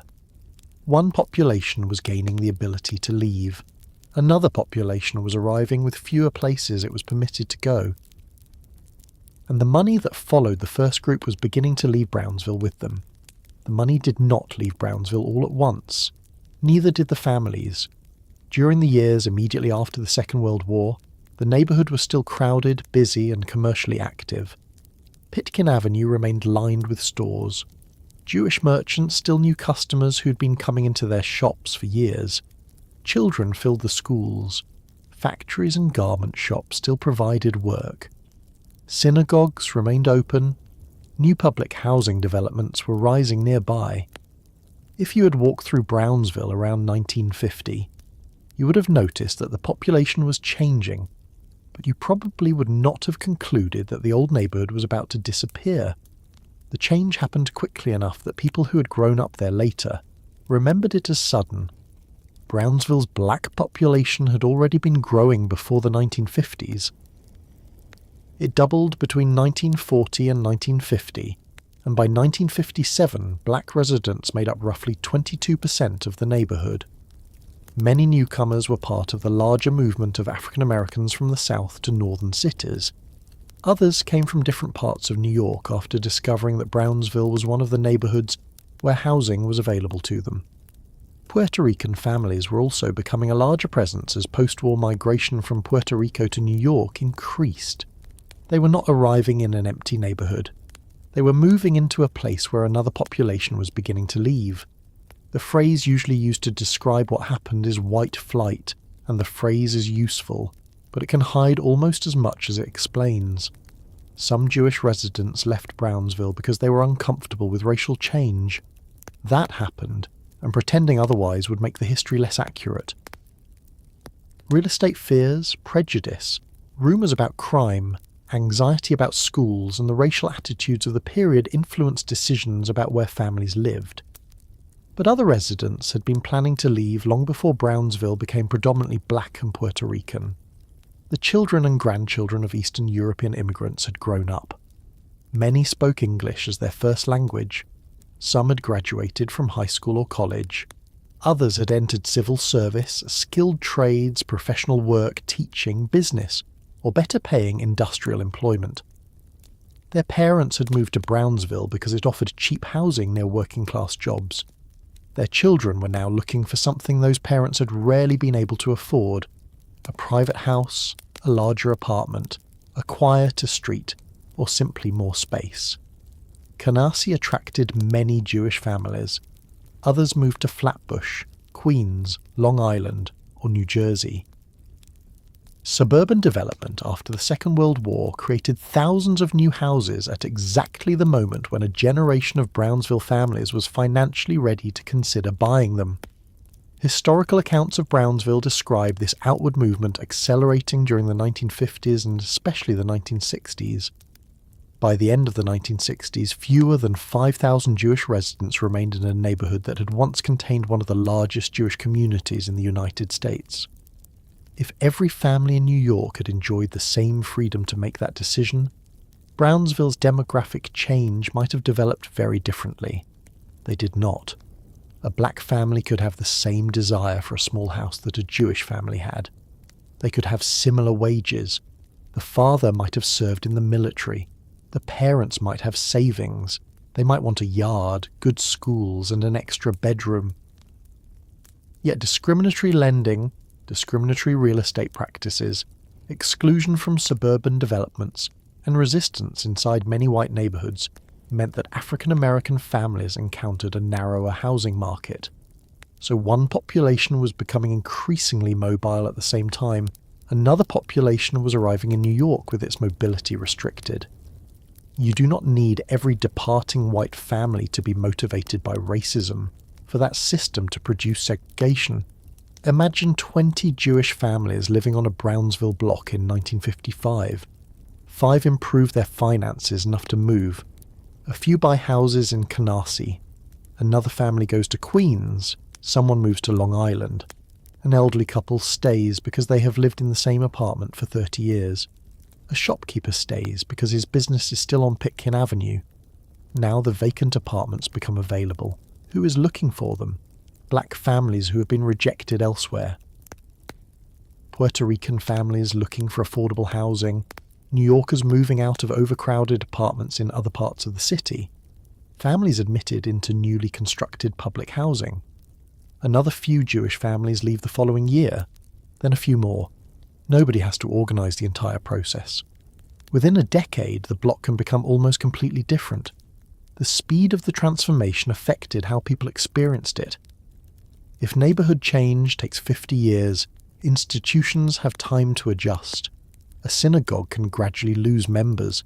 A new church can gradually gain them. A merchant can slowly change what is sold. Political organisations can build relationships with new residents. Schools can adapt to demographic change over several generations. Brownsville changed faster than that. Organisations that had spent decades serving one population suddenly found another population becoming the majority. Jewish institutions confronted declining membership. Black churches became increasingly important. Puerto Rican organisations developed. Political leadership changed. The people demanding jobs, schools, housing repairs, recreation programs, and city services were increasingly people who had not controlled the neighbourhood's older institutions. That created opportunities for cooperation. It also created conflict. Brownsville had a long history of left-wing politics, labour organising, rent strikes, and civil rights activism. Some Jewish residents and organisations actively supported racial integration. The Brownsville Boys Club became known for bringing black and Jewish young people together. Local progressives worked on housing issues, employment discrimination, youth programs, and civil rights. The transformation of the neighbourhood was therefore not simply a story of white residents immediately rejecting black residents. There were serious attempts to build an interracial working-class political coalition. The difficulty was that residents were trying to build that coalition, while the economic foundation underneath the neighbourhood was weakening. Many black migrants came north expecting something very reasonable. They expected work. For decades, northern cities had advertised themselves indirectly through wages. A factory job in New York could pay more than agricultural or domestic work available to black families in parts of the South. Relatives already living in the city wrote home. Newspapers carried stories. People returned for visits wearing better clothing or carrying money they had earned in northern jobs. Brownsville appeared to offer exactly the combination earlier Jewish immigrants had used to establish themselves: cheap housing, factories, garment work, public transportation, a large working-class community. But black families were arriving after the best years of that system. The garment industry was changing. New York remained an important clothing production centre, but manufacturing increasingly moved toward cheaper labour and lower operating costs elsewhere. The composition of the garment workforce shifted during the 1950s, from heavily Jewish and Italian toward black and Puerto Rican workers, yet many of those newer workers entered an industry whose long-term employment base in New York was already weakening. The timing was terrible. Brownsville's Jewish immigrants had entered the neighbourhood during a period when factories were moving in. Many black and Puerto Rican residents entered during a period when factories were beginning to move out. That does not mean the earlier residents had lived comfortably. Jewish garment workers had endured low wages, sweatshops, strikes, unsafe conditions and unemployment. But an exploitative job is still a job. A deteriorating industrial economy creates a different problem. You can organise against a factory owner. You can strike for better wages. You can demand shorter hours. You can form a union. You cannot negotiate with a factory that has closed. Once the machinery leaves, there is nobody on the other side of the bargaining table. Brownsville began experiencing that difference. Small manufacturing operations disappeared. Industrial employment became less reliable. Some employers moved. Others reduced their workforce. A neighbourhood built around working-class families increasingly contained people who wanted work but were entering a city economy that needed fewer workers with the skills local residents possessed. Employment discrimination made the situation worse. Black and Puerto Rican workers did not always receive equal access even to jobs that remained. A revealing conflict took place at Bethel Hospital in Brownsville in 1962. The hospital employed many black and Puerto Rican workers in lower-paid non-professional jobs.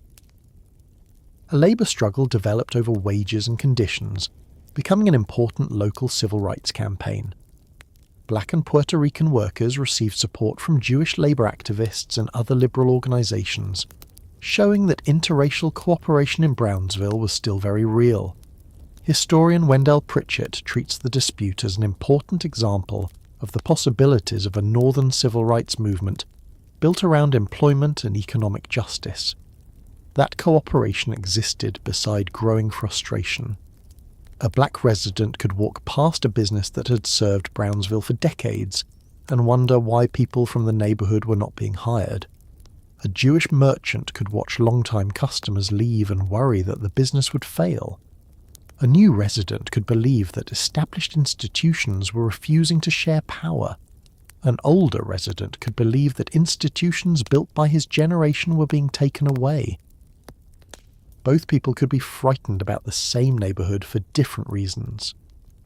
Meanwhile, the commercial economy was changing.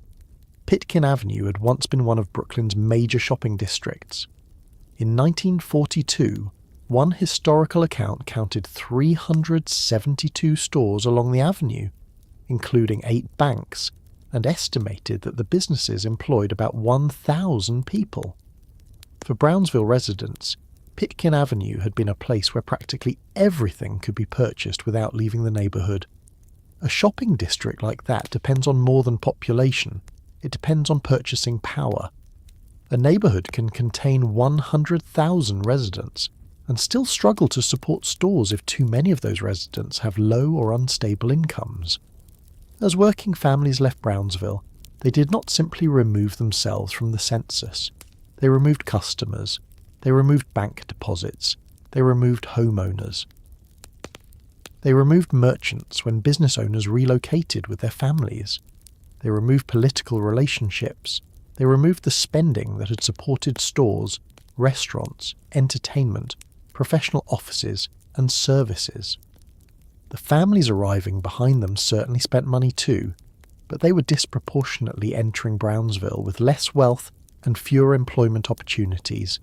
This matters because neighbourhoods do not receive services based only on how many people live there. Private businesses follow money, banks follow money, developers follow expected returns. Landlords invest when they believe investment will produce rent. If the population becomes poorer, private capital becomes more cautious. Then caution itself begins damaging the neighbourhood. A landlord decides not to replace a roof because the building does not appear profitable enough. A bank does not want to finance improvements. A store closes because sales are falling. The empty storefront makes the commercial block look weaker. Another merchant decides to leave.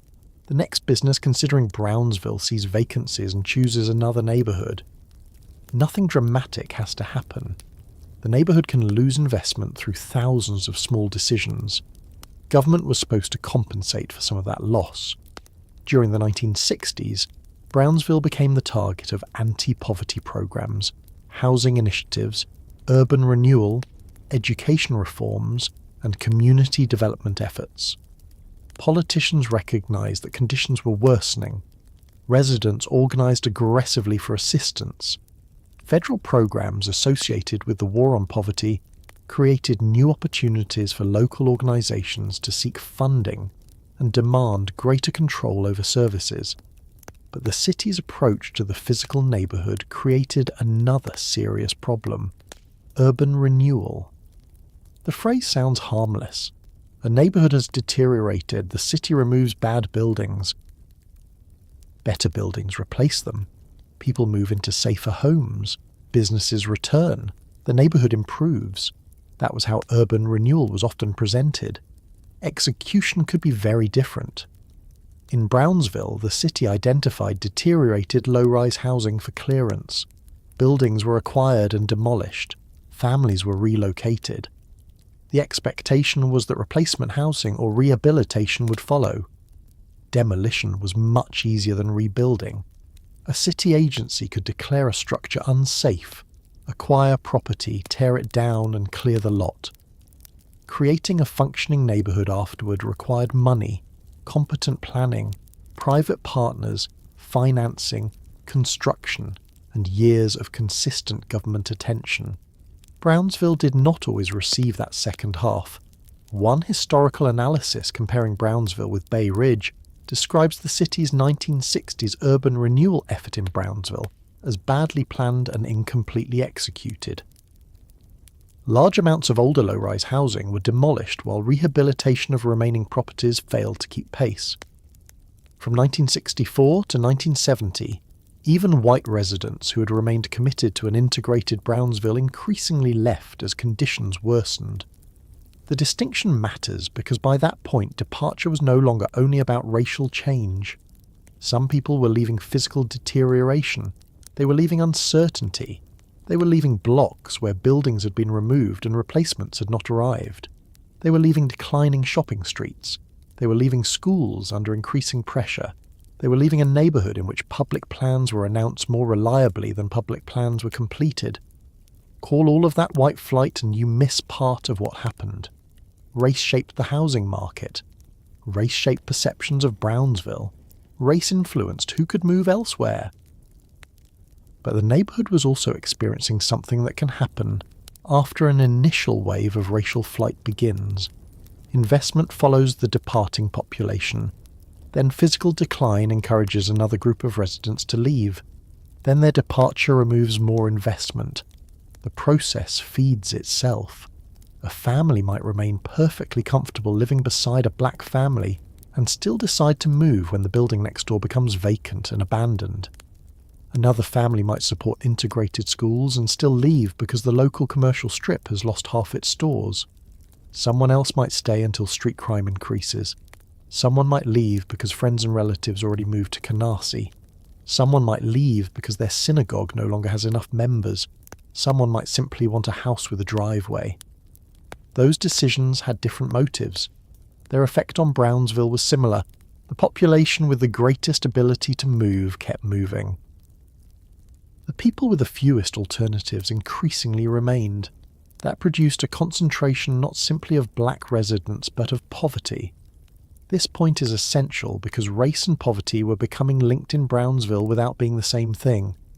There were black middle-class families, there were poor Jewish families, there were Puerto Rican families with stable jobs, there were white elderly residents living on limited incomes, there were black professionals, business owners, teachers, postal workers, transit workers, hospital employees, and civil servants.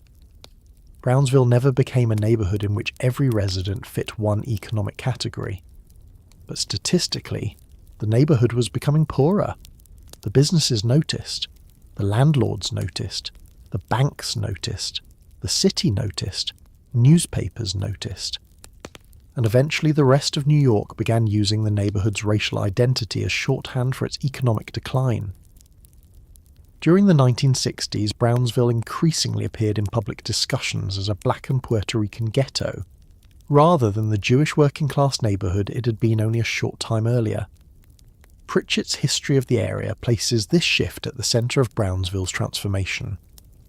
By the 1960s, a district that had once symbolised immigrant upward mobility was being stigmatised as a place of racial isolation, poverty, and high crime, even while residents continued building grassroots organisations to fight those conditions.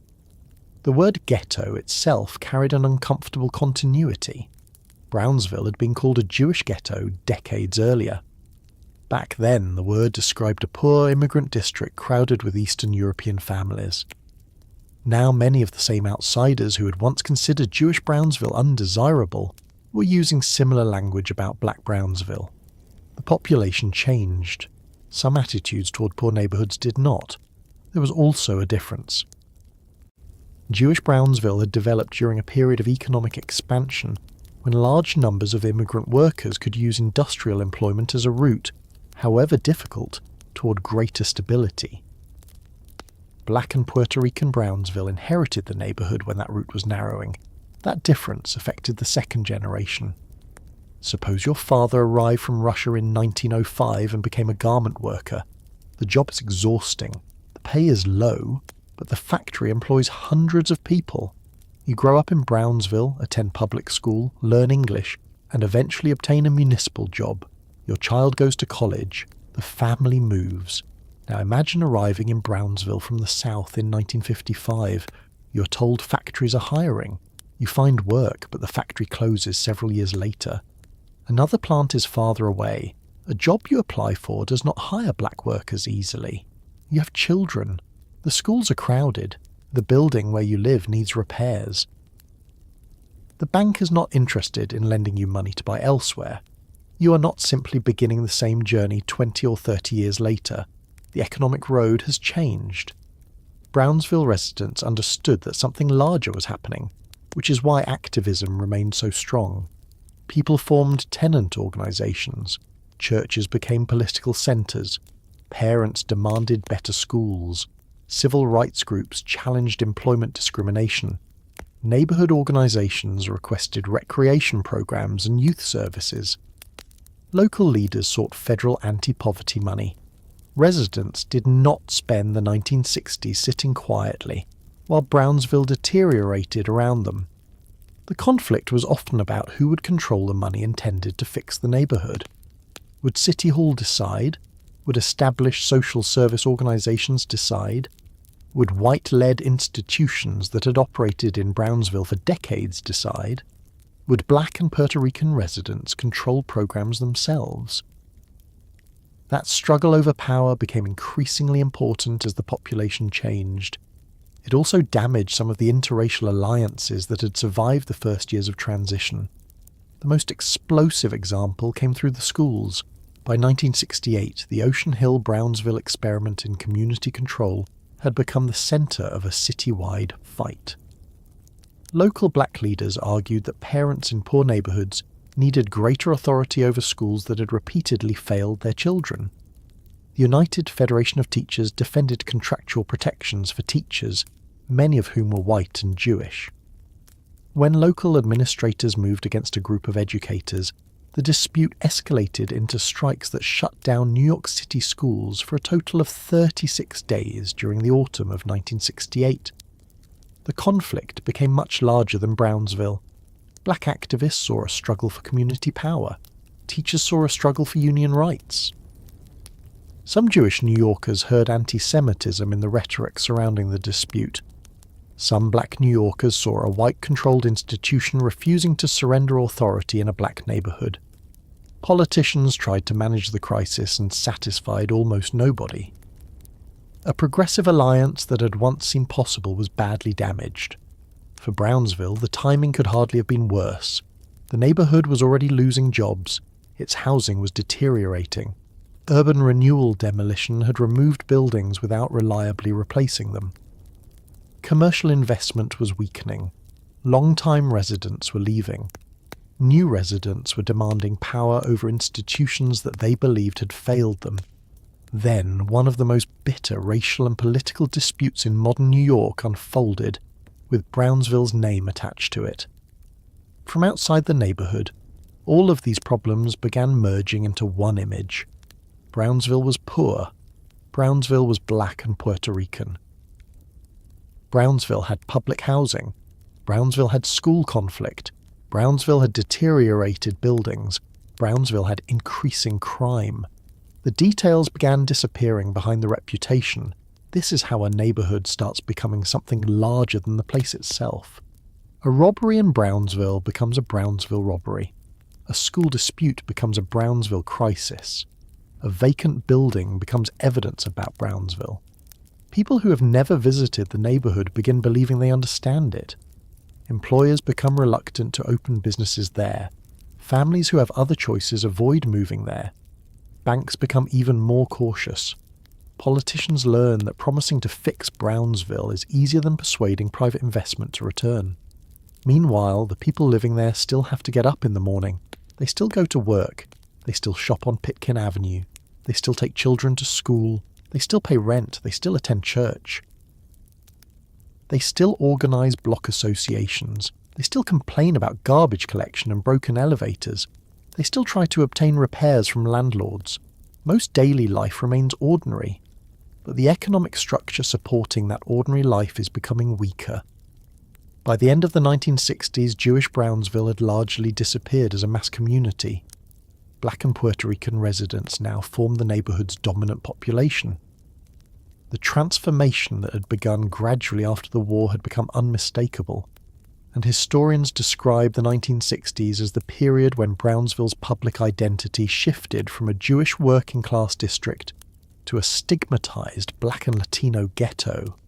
The buildings did not know that their occupants had changed. The streets did not care. Pitkin Avenue was still in the same place. The subway still arrived. The public housing towers still stood where the city had built them. What had changed was the amount of economic support surrounding those things. Factories were disappearing. Households with greater mobility were leaving. Mortgage money was scarce. Private construction was weak. Urban renewal was removing housing faster than some replacement plans could restore stable blocks. Stores had fewer customers with disposable income. Older landlords faced properties whose value seemed unlikely to rise. The city itself was approaching the severe fiscal problems that would explode during the following decade. Brownsville was entering that period already weakened. The neighborhood had once grown because businesses saw an advantage in bringing workers there. Now businesses increasingly saw an advantage in being somewhere else. It had once grown because developers could make money building housing. Now private developers saw little reason to build without government assistance. It had once been packed so tightly that overcrowding was the main housing complaint. Soon some blocks would face the opposite problem. Buildings would empty. Owners would stop maintaining them. Fires would consume structures that nobody repaired. Vacant lots would appear where crowded tenements had stood. The neighborhood that New York had spent decades filling with people was beginning to discover what happened when jobs, owners, businesses, and public attention all started leaving faster than the residents who still needed the place to function. For the residents who remained, the problem in the 1970s was increasingly simple to describe and much harder to solve. Brownsville still had tens of thousands of people who needed apartments, schools, stores, jobs, sanitation, transportation, policing, hospitals, and basic city services. What it no longer had was the economic system that had once helped pay for all of those things. The population had been shrinking for years. By 1970, Brownsville had already lost roughly 30% of the population it had at its 1940 peak. By 1980, the neighbourhood was down to about half of that peak population. This was happening even though thousands of apartments had been added through large NYCHA developments. The decline therefore represented more than ordinary movement from one neighbourhood to another. Entire sections of Brownsville's older private housing stock were disappearing from use. Some buildings were demolished by government programs. Some were damaged by fires. Others were abandoned after landlords stopped maintaining them. Still others remained occupied while deteriorating around the families inside. By 1970, it was possible to walk through parts of Brownsville and see occupied apartment buildings standing directly beside boarded structures with blackened interiors. A New Yorker account from that year described junk-filled lots, broken sidewalks, abandoned buildings, a deserted movie theatre, and even a recently built gas station that had already closed. The physical decline was visible before New York's famous fiscal crisis had even reached its worst point. That matters because there is a temptation to blame everything that happened to neighbourhoods such as Brownsville on the financial collapse of New York City in 1975. The fiscal crisis made conditions much worse. It did not create them. Brownsville entered the 1970s already carrying the consequences of housing segregation, weak private investment, factory closures, urban renewal demolition, population loss, and a growing concentration of households with low incomes. The neighbourhood was already one of the poorest areas in the city. New York's financial emergency then arrived and reduced the ability of government to compensate for these weaknesses. One of the first fights was over something as ordinary as garbage. In 1970, sanitation service in Brownsville was reduced from 6 collections per week to 2. Residents were furious. Garbage accumulated on streets already struggling with vacant properties and poor maintenance. Protesters eventually gathered refuse into a large pile and burned it in the street. The confrontation became known as the Brownsville Trash Riots and produced 2 nights of disorder. City officials temporarily improved collection afterward, but the basic problem of declining municipal services returned with even greater force when New York's fiscal crisis forced severe budget reductions later in the decade. Garbage collection can sound like a minor government service until it stops working properly. Imagine living on a block containing an abandoned building. Someone dumps a broken chair beside it. Then a mattress appears. Garbage bags collect near the curb. Rats find food.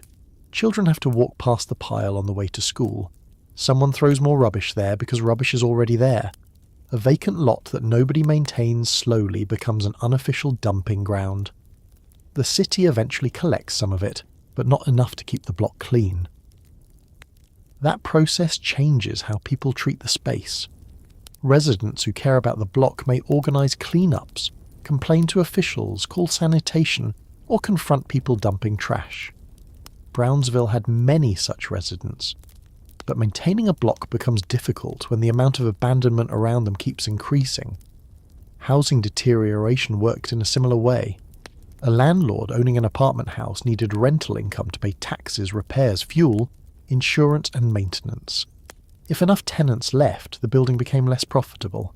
If the surrounding property values were falling, there was little incentive to invest heavily in improvements.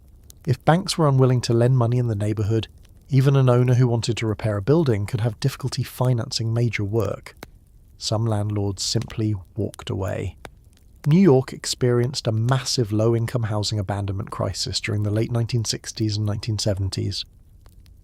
Thousands of buildings across the city were left vacant or eventually taken over by the municipal government because owners stopped paying property taxes. Historians describe an urban real estate market in which entire low-income properties became worth less to owners than the expense required to maintain them. Brownsville was especially vulnerable because private investment had already been weak for decades. Once an owner abandoned a building, deterioration could accelerate very quickly. Windows were broken, doors disappeared, metal could be removed and sold, copper pipes were valuable, radiators could be taken, electrical wiring could be stripped, water damage spread when plumbing failed. Once heat stopped operating in winter, pipes could freeze and burst. A structure that might have been repairable when the landlord first left could become extremely expensive to restore after months of exposure and scavenging. Then came fire. The image of 1970s New York as a city of burning buildings is usually associated with the South Bronx, and the Bronx did suffer destruction on an enormous scale. But structural fires, abandonment and arson also affected poor sections of Brooklyn, including Brownsville. Citywide, New York experienced around 10,000 reported arsons per year from the middle 1970s into the early 1980s. Researchers also caution that arson did not account for every burned building. Neglected structures, overcrowding, damaged electrical systems, accidental fires, and reduced public services all contributed to the destruction. That distinction matters because the phrase landlord arson can become an easy explanation. Insurance fraud did exist. Owners sometimes had a financial incentive to collect insurance money rather than continue operating an unprofitable building. But not every abandoned building burned because an owner hired somebody to set it on fire. Some caught fire because no one was maintaining them. Some became places where people entered illegally and used open flames. Some had dangerous wiring. Others stood beside buildings that burned. Once enough structures were vacant, fire itself became easier to spread and harder to prevent. City services were simultaneously being reduced. New York's fiscal crisis reached its most dangerous point in 1975. The city came close to bankruptcy and responded with layoffs and cuts affecting police, fire protection, sanitation, schools, hospitals, and other public services. Scholars examining the period describe poorer Black and Latino neighborhoods as suffering disproportionately from the withdrawal of municipal resources during this period of austerity. For Brownsville, this meant that the city was becoming less capable at exactly the moment residents needed it more. More abandoned buildings required more inspections, more fires required better fire protection. More vacant lots required sanitation. More unemployment created demand for social services. More struggling families put pressure on schools and public housing. Instead, New York was cutting spending. There was also less federal housing money available than local officials had expected.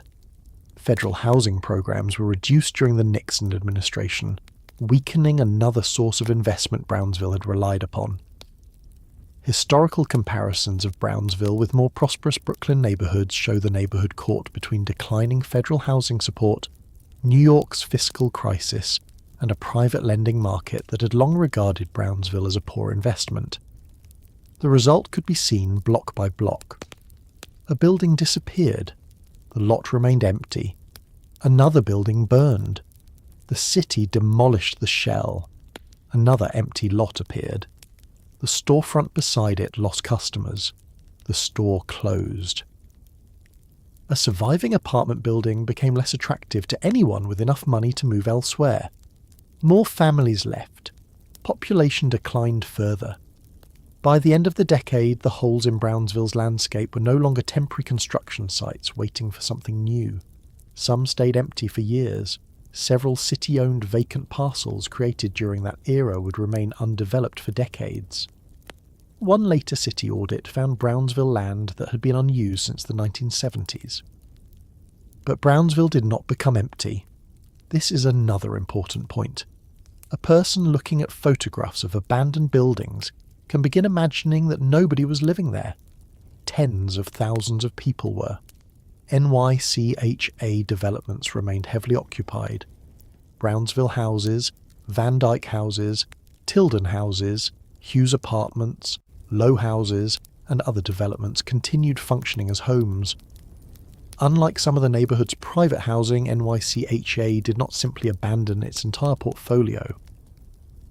In fact, Historians have identified Van Dyke houses as a case where intensive management and rehabilitation during the 1970s prevented the development from reaching the kind of disastrous condition seen in some public housing systems elsewhere in the United States. By 1975, conditions there had improved significantly, so the physical picture was uneven. One block might contain a functioning public housing complex with thousands of residents. Several blocks away, private buildings could be abandoned. A church might remain active beside an empty lot. A grocery store could survive where another row of businesses had closed. Children continued playing outside. People still went to work, buses still ran, families still had birthdays, funerals, school graduations, weddings, arguments, rent payments, hospital visits, and ordinary routines. The neighbourhood was deteriorating without disappearing. That difference helps explain how informal economic activity became increasingly important. When formal employment is plentiful, most people do not need to invent complicated ways to find a few dollars. When work disappears, people become more creative because bills continue arriving whether the factory is open or not. Brownsville residents participated in many kinds of legitimate informal work.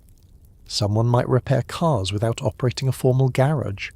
A woman could provide childcare from her apartment. Someone might sell food, clothing, household items, or second-hand goods. People performed small construction jobs, moved furniture, repaired appliances, styled hair, drove unofficial taxis, or took temporary work paid in cash. Some of this activity would now be described as the informal economy. There was nothing uniquely criminal about it. Poor neighbourhoods have always contained work that does not appear neatly on payroll records. But illegal markets existed beside those legal ones. Gambling had a long history in New York working-class neighbourhoods. Stolen goods could be bought and resold. Cars and automobile parts had value. Robbery and burglary generated goods that someone else could sell, and drugs increasingly provided one of the few markets where a young person with limited education, no savings, and few employment prospects could earn cash quickly. Heroin was already a major part of New York street life before the 1970s began. A 1979 account by New York's police commissioner stated that in 1970, more than half of the nation's addict population was estimated to be living in New York City. The heroin trade changed during the decade, but street sales remained an established part of the city's underground economy. Brownsville did not invent that market. Neither did poverty automatically turn residents into dealers. The overwhelming majority of poor people did not become drug sellers. But the economic incentives become easier to understand when we remember what legitimate employment looked like for some young residents. Suppose you are 17 years old. The factory jobs your grandparents might have entered no longer exist nearby. You have watched older relatives lose industrial work. Local stores are closing. Your school has limited resources. Your family needs money. A legitimate part-time job may pay very little if you can find one at all. Then someone you know is earning cash through illegal activity. That does not force you to join. It changes the comparison.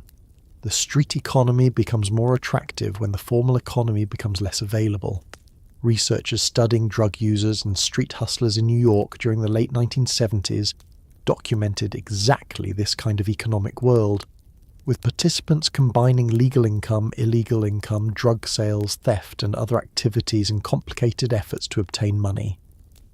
There was another difference between a factory economy and a street economy. Factories impose structure. You have a starting time. There is a supervisor. Hundreds of workers may enter the same building every morning. People meet through work. Unions may organise them. Someone older trains someone younger. Even a badly paid factory job connects a person with a wider institution. A street market works differently. The organisation is smaller. Relationships are personal.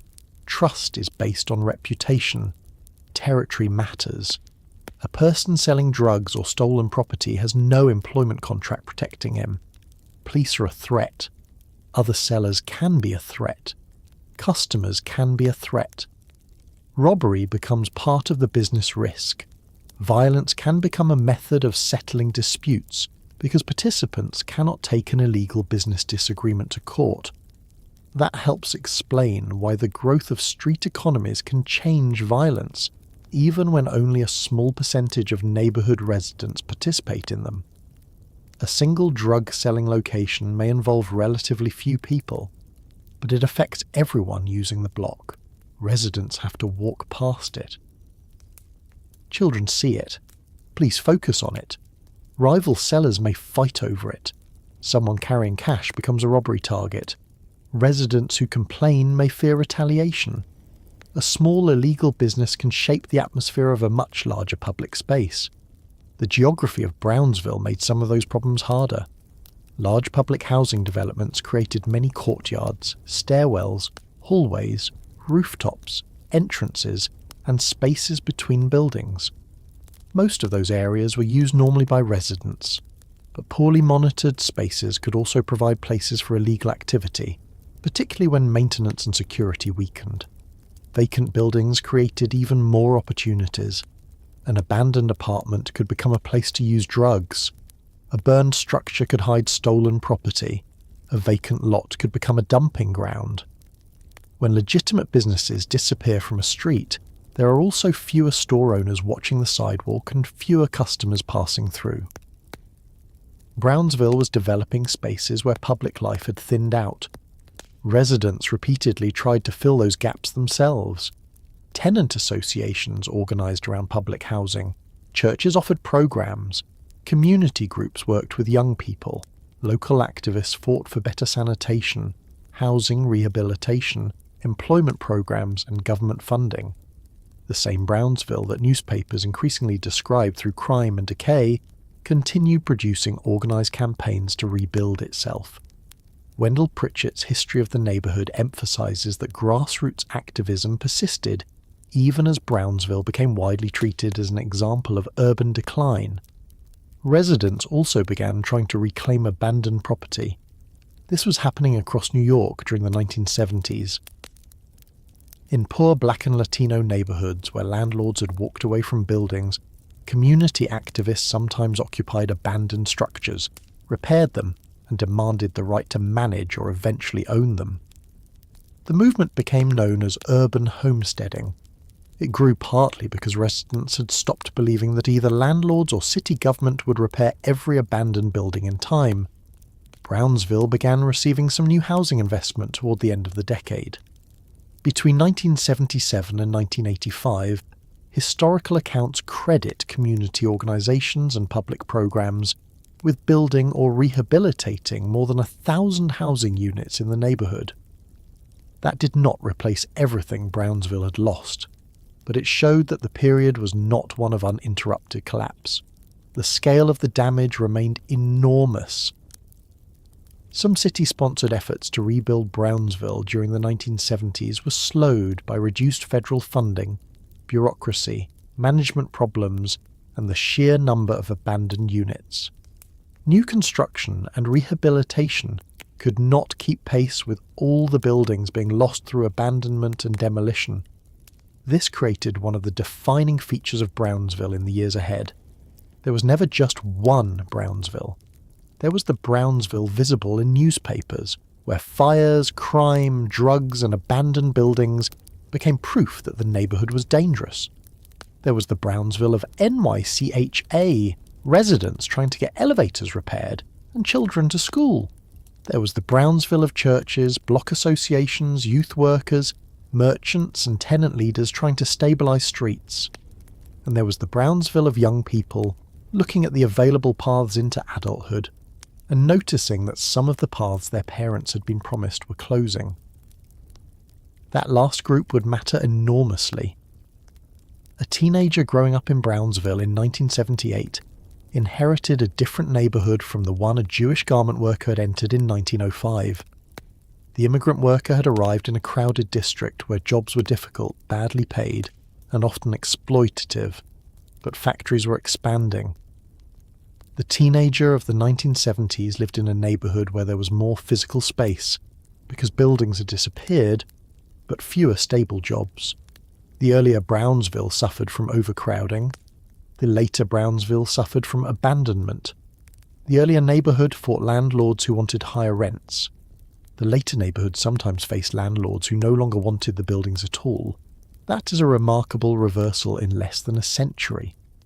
The economic transformation also changed the meaning of the street.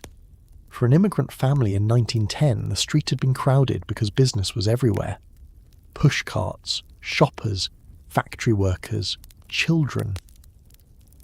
Political organisers, delivery wagons, store owners.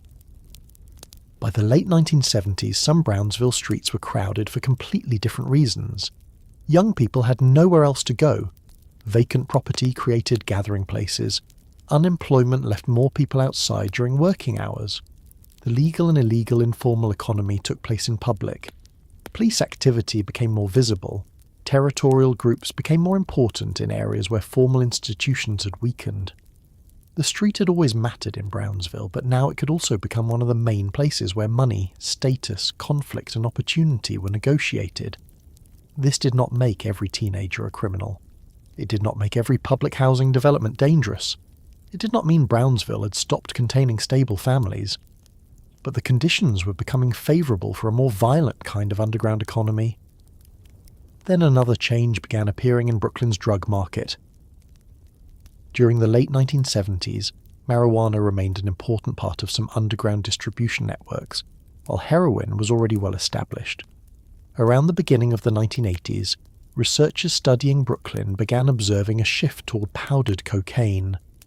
By the middle of the decade, freebase cocaine and then crack were transforming the economics of street drug sales. Cocaine did not arrive in a healthy Brownsville and suddenly destroy it. It arrived after decades of weakened investment. It arrived after factories had closed. It arrived after housing abandonment. It arrived after population loss. It arrived after the city's fiscal crisis. It arrived after informal street markets had already become an economic reality. The structure was already there. Young sellers already understood territory. Networks for moving illegal goods already existed.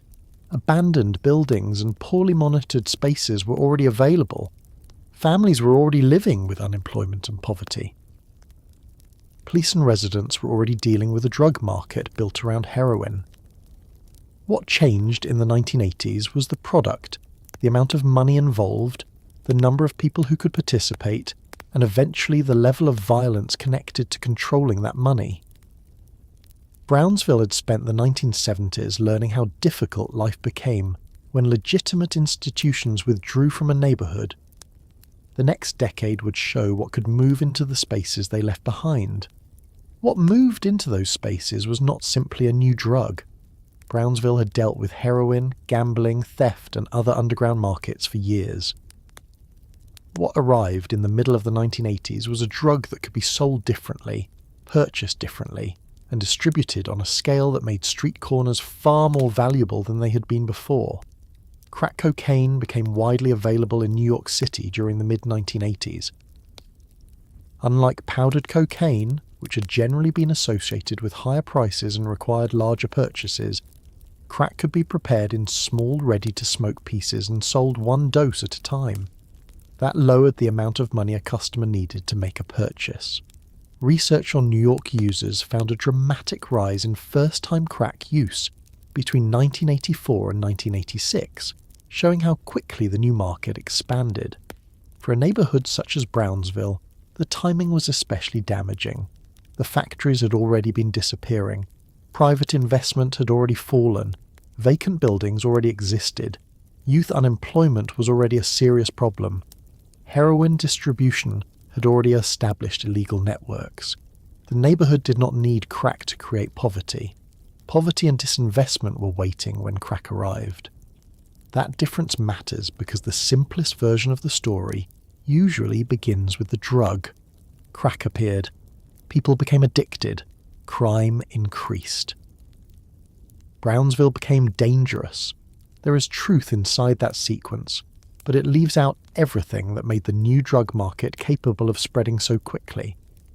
Researchers studying New York's crack economy later argued that the explosion in drug selling might have been less severe if poor inner-city neighborhoods had retained more of the economic and social resources they possessed during earlier decades.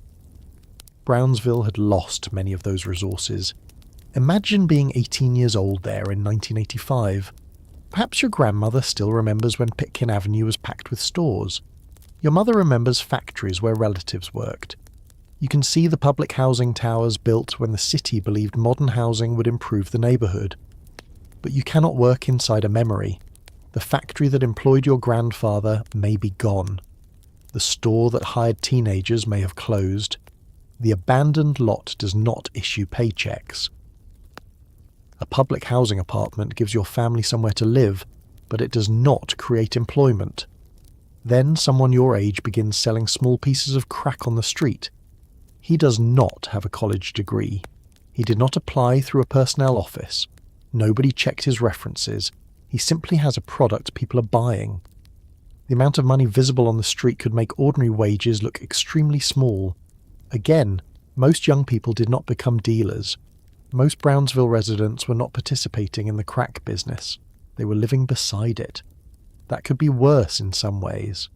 A person working legally could still be affected by a drug market taking place outside the building. A mother could have nothing to do with crack and still worry about the entrance a child used. An elderly resident could avoid drugs completely and still hear gunfire. A shopkeeper could spend the entire day behind a counter wondering whether someone carrying drug money would be robbed outside. The market changed public space. Crack was especially suited to street-level distribution because individual sales could be small and frequent. A customer did not necessarily arrive once and disappear for a week. Some users returned repeatedly. That meant a successful selling location could have a constant flow of people. One corner could become valuable. One hallway could become valuable. One courtyard could become valuable. One building entrance could become valuable. And when an illegal market attaches money to physical territory, arguments over territory become business disputes. There is no contract. There is no licensing authority. There is no commercial court where one dealer can accuse another dealer of stealing customers. Police cannot be called to protect a stash of illegal drugs. The people participating in the market develop their own methods of enforcement. Threats are one method. Reputation is another. Violence is another. Guns make all three more effective. This is where the relationship between crack and homicide becomes more complicated than the idea that the drug itself made people violent. A major study of 414 homicides investigated in selected New York City precincts in 1988 found that only a small portion were caused by the direct psychological effects of drugs. Much more drug-related violence came from the illegal market surrounding the drugs. Researchers classified roughly 40% of the homicides in their sample as connected to the functioning of illicit drug markets, including territorial conflicts, robberies of dealers, disputes over debts, and other forms of competition. A large share of those market-related killings involved crack. That is an important distinction. The crack pipe was not pulling the trigger. The market was putting people with money, drugs, rivalries, and no legal protection into repeated conflict with one another. Brownsville had many of the physical conditions that made street selling easier. There were large public housing developments with thousands of residents. There were courtyards and building entrances. There were abandoned properties. There were streets where legitimate commercial activity had weakened. There were young people who knew one another from schools, buildings, playgrounds, and blocks. Social networks already existed. The drug economy could use them. A dealer did not need to recruit a stranger from another borough to watch a corner. He could use someone he had known since childhood. One person could sell. Another could hold drugs. Someone could watch for police. Another person could carry money. A younger teenager might be used because older dealers believed the consequences would be lighter if he were arrested. The exact organisation varied. Not every block operated the same way, and the later image of enormous, highly disciplined gangs can be misleading. Many street organisations were loose, unstable and based on friendships or family connections rather than anything resembling a formal corporation. The money was real anyway, and where the money appeared, robbery followed. A drug dealer represented an attractive target because everyone knew he might be carrying cash, and because he was less likely than an ordinary business owner to report stolen drugs to police. That encouraged dealers to carry guns. Rivals carried guns because other dealers carried guns. People who robbed dealers carried guns because the dealers carried guns. Someone who had enemies might begin carrying a gun even when he was not selling anything that day. Soon, the weapon itself became part of street reputation. Once that happens, violence can spread beyond the original drug dispute. An insult becomes more dangerous when both people are armed. A fight that might once have ended with punches can end with a shooting. A disagreement involving one teenager can pull friends and relatives into retaliation. Someone who believes another group wants to kill him has an incentive to shoot first. The next shooting produces another reason for revenge. Eventually, nobody involved needs to remember the original argument clearly. This is how a drug economy can leave a gun culture behind, even after the drug market begins changing. Later research in Brownsville found that social networks involving active gun users strongly predicted whether people themselves had carried, owned, or used firearms. In a 2014 evaluation of an anti-violence project in the neighbourhood, gun violence was identified by participants as a more pressing problem than unemployment or drug sales, and 1/3 of respondents said they believed carrying a gun could be necessary to protect themselves or their families. Those findings came years after the crack epidemic had peaked, which tells us something important. The consequences lasted. During the late 1980s, however, the crisis was still accelerating. Across New York, homicide rose to levels difficult to imagine today. The city's murder total reached more than 2,000 in 1990. Researchers examining the period found that homicide had been increasing since the late 1970s and did not begin its sustained decline until the early 1990s. Crack markets were one important factor, but they existed alongside gun availability, economic distress, weakened institutions, and the effects of the city's earlier fiscal crisis. Brownsville was hit especially hard. The 73rd Precinct, covering Brownsville and Ocean Hill, became one of the precincts most closely associated with violent crime in New York. In 1993, the precinct recorded 77 murders, according to an NYPD historical account. Another contemporary crime comparison records 304 shootings in the area that year, 77 murders in one police precinct.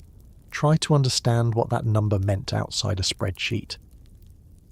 It meant funerals, it meant mothers receiving phone calls, it meant children learning which blocks adults told them not to use, it meant police tape appearing often enough that seeing it stopped being unusual, it meant people hearing gunshots and sometimes deciding not to go to a window, it meant residents changing when they went shopping, it meant teenagers knowing people who had been shot before they were old enough to vote. It also meant that the rest of New York increasingly believed it knew Brownsville. A reporter did not need to explain the neighbourhood anymore. The name itself did some of the work. Brownsville meant danger. Brownsville meant projects. Brownsville meant drugs. Brownsville meant shootings. That reputation could become stronger than the actual experience of most people living there. The average Brownsville resident was not shooting anyone. The average resident was trying to avoid being shot. That difference disappeared easily in public discussion. News cameras usually arrive after something has happened. They do not arrive because a father returned from work without incident. They do not report that several thousand children went to school and came home safely. They do not interview a grandmother because she bought groceries, cooked dinner, and watched television. Normal life does not produce breaking news footage. A murder does. So the neighbourhood seen by outsiders became increasingly composed of exceptional moments. A body on the pavement, police cars, young men in handcuffs, a damaged building, a reporter speaking beside yellow tape. Repeat those images for years and Brownsville begins looking as if nothing else happens there. The crack era also changed the relationship between residents and police. People wanted violence controlled. They also experienced aggressive policing. Those ideas could exist at the same time. A resident could want police to arrest the person shooting outside her building and still resent being treated as suspicious simply because she lived in Brownsville. A teenager who had never sold drugs might be stopped because officers believed he resembled the people they were looking for. Police officers working dangerous blocks could approach residents expecting hostility. Residents who had experienced disrespect could approach officers expecting the same. Each encounter influenced the next one. New York intensified its response to drug markets through arrests, narcotics enforcement, street patrols, and increasingly aggressive policing during the 1980s and 1990s. Brownsville's combination of public housing, open-air drug selling, and serious violence meant the neighborhood received heavy law enforcement attention. Later federal research in Brownsville found deeply strained police community relations and low levels of confidence in police legitimacy among high-risk residents. There was another institution absorbing enormous numbers of people during these years: prison. New York's Rockefeller drug laws, enacted in 1973 and strengthened through the broader era of aggressive drug enforcement, imposed severe sentences for certain narcotics offences. As crack markets expanded and enforcement intensified, arrests and incarceration became increasingly common experiences in poor Black and Latino communities. That removed people from neighbourhoods. Sometimes the person removed was genuinely dangerous. Sometimes incarceration interrupted a cycle of violence. Sometimes a person convicted of a serious crime needed to be separated from potential victims. But mass incarceration also removed fathers, brothers, wage earners, and young adults from families already living with limited resources. Then many of those people returned. A criminal record made legal employment more difficult. So the same person who had entered the street economy, partly because legitimate work was difficult to obtain, could return from prison and discover that legitimate work was now even harder to obtain. The cycle did not affect everyone. It affected enough people to change communities. By the early 1990s, Brownsville had reached the point where fear itself influenced behaviour. Think about what happens to a neighbourhood when people expect violence. A parent keeps a child indoors. The child has fewer places to spend time. Someone avoids the park after dark. The park becomes emptier. A merchant installs metal gates, then bullet-resistant glass. Customers conduct business through a small opening. A delivery worker becomes nervous about entering certain buildings. Taxi drivers avoid the area. People from outside Brownsville stop visiting unless they have a reason. Employers hear the neighbourhood's reputation and look elsewhere. Families who gain enough income to leave may decide that leaving is the safest choice. Each reasonable act of self-protection can make the neighbourhood feel more isolated. By 1997, after crime had already begun falling sharply, a Washington Post reporter visiting Brownsville described a neighbourhood with no movie theatre or sit-down restaurant, and stores operating behind protective barriers. The article contrasted that environment with the dramatic improvement in violence. Murders had dropped from 77 in 1993 to 33 in 1996, while robberies had fallen from 2,252 to 1,025. That decline was enormous, but the reputation did not decline at the same speed. This is one of the strange things about neighbourhood fear. It takes years to create. It can take much longer to remove. Suppose you hear for 15 years that Brownsville is dangerous. Then murders drop by half. Do you immediately decide to take your children there? Probably not. A store owner considering a new location may still look somewhere else. A real estate investor may still remember old headlines. People who moved away may continue describing Brownsville according to the year they left. Residents themselves may continue behaving according to dangers that were much greater 5 years earlier. Memory becomes part of the neighbourhood. New York City as a whole was beginning one of the most dramatic crime declines in modern American urban history during the 1990s. Brownsville improved too.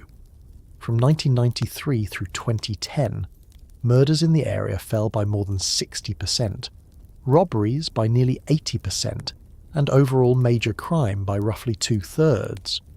But Brownsville did not suddenly become as safe as wealthy parts of Manhattan or Brooklyn. Violence remained concentrated. That is why the neighborhood's reputation survived the broader New York crime decline. When tourists and wealthier residents began talking about how safe New York had become, Brownsville residents could experience a different city. The subway ride might connect both places physically.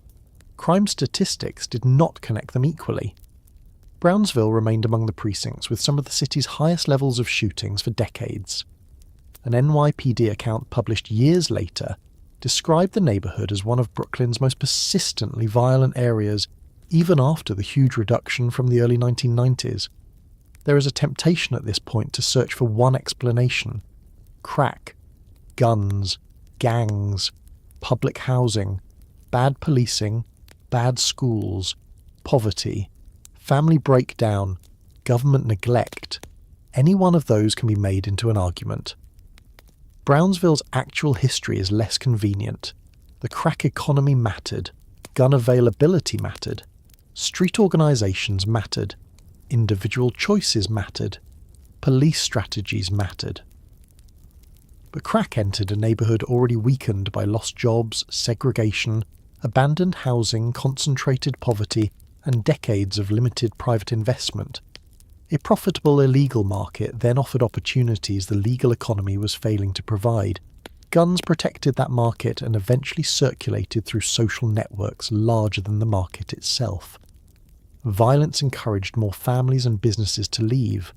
Their departure reduced legitimate economic activity. Aggressive enforcement imprisoned large numbers of residents. Criminal records made employment harder. Fear isolated Brownsville further. Every problem strengthened another one. By the early 1990s, the neighborhood had acquired the reputation suggested by the title of our story. Brownsville had become one of the places New Yorkers feared. Not because everyone there was dangerous, not because violence had suddenly appeared with the arrival of Black and Puerto Rican residents, not because public housing automatically created criminals, and not because one drug had magically transformed an otherwise healthy neighborhood. The fear was built over decades. The crack years made it visible. The gunfire made it difficult to ignore. The homicide numbers gave newspapers something measurable, and by the time those numbers finally began falling, the image of Brownsville had already become fixed in the minds of millions of people who had never lived there. That creates the final problem we have to look at.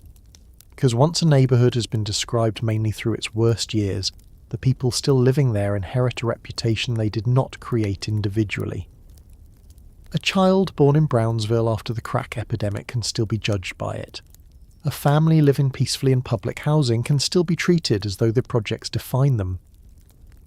A block where residents have spent years reducing violence can still appear on a map under the same name associated with 77 murders in 1993. Brownsville survived the period that made it famous for danger. What remained was the much slower work of separating the actual neighborhood from the reputation New York had built around it. Separating Brownsville from the reputation New York built around it requires looking at what happened after the worst years of violence. It also requires looking at what had been happening all along, because the version of Brownsville that appeared in newspapers was never the entire neighborhood. In 1993, the 73rd Precinct recorded 77 murders. That number became part of Brownsville's identity. It was repeated because it was shocking, and because it seemed to confirm everything outsiders already believed about the neighborhood. What received less attention was what happened afterward. The murder count fell, shootings fell, robberies fell. The crack markets that had dominated parts of the neighborhood became less powerful. New York City entered a long period of declining violent crime, and Brownsville participated in that decline, even though it continued to experience more violence than many other parts of the city. Decades later, Brownsville could still have a serious gun violence problem, without remotely resembling the neighbourhood at the height of the early 1990s crisis. In 2023, city officials reported that the 73rd precinct had reached 6 murders at the point they announced the figures, while shooting incidents were down 45% compared with the previous year. That was still 6 murders too many for the families affected, but it was a different world from 77 murders 3 decades earlier. The reputation changed much more slowly. Someone who moved away from Brownsville in 1990 could spend the next 30 years telling people what the neighbourhood was like when they left. A television producer could use old footage. A newspaper could describe a new shooting by reminding readers about Brownsville's history. A person from another part of Brooklyn could warn someone not to go there, even if that person had not visited Brownsville in years. Children who had not even been born during the crack epidemic inherited the neighbourhood's reputation anyway. That is one of the lasting effects of a period of extreme violence. Crime can fall faster than memory. The problem was made worse by the fact that Brownsville continued struggling economically. A dramatic reduction in murders did not reopen the factories that had disappeared. It did not automatically restore the private investment lost during the previous half-century. It did not repair every NYCHA building, create enough jobs, eliminate poverty, improve every school, or persuade supermarkets and major retailers to open stores. This helps explain why Brownsville did not experience the same transformation as some other Brooklyn neighbourhoods when New York became safer. During the 1990s and especially the 2000s, neighbourhoods that had once been considered dangerous began attracting enormous amounts of private investment. Williamsburg is probably the most famous example. Parts of Bedford-Stuyvesant changed rapidly. Sections of Bushwick that had been associated with abandonment and crime became targets for real estate speculation. Restaurants arrived. Old industrial buildings became expensive apartments. Property values increased. New residents arrived with significantly higher incomes. Brownsville did not receive that kind of investment on the same scale. Its large concentration of public housing limited the amount of property available for conventional redevelopment. Its distance from Manhattan mattered. Its reputation mattered. Household incomes mattered. Decades of disinvestment mattered. Developers looking at Brooklyn could find neighbourhoods where they expected faster returns. Brownsville therefore experienced one of the strange contradictions of modern New York. The city around it was becoming wealthier. Brownsville remained poor. That inequality is still measurable. Brooklyn Borough President Antonio Reynoso's comprehensive planning work identified Community District 16, which includes Brownsville, as one of Brooklyn's areas of greatest need, and reported major differences in income and health outcomes between Brownsville and wealthier districts such as Park Slope. The same planning work reported a life expectancy of about 76 years in Community District 16, compared with 82.9 years in Community District 6, which includes Park Slope and Carroll Gardens. Those figures tell us that surviving the crack era was not the same as recovering from the history that made the crack era so damaging. The neighbourhood still carried the effects of segregation. It still carried the effects of concentrated poverty. It still contained one of the largest concentrations of public housing in New York.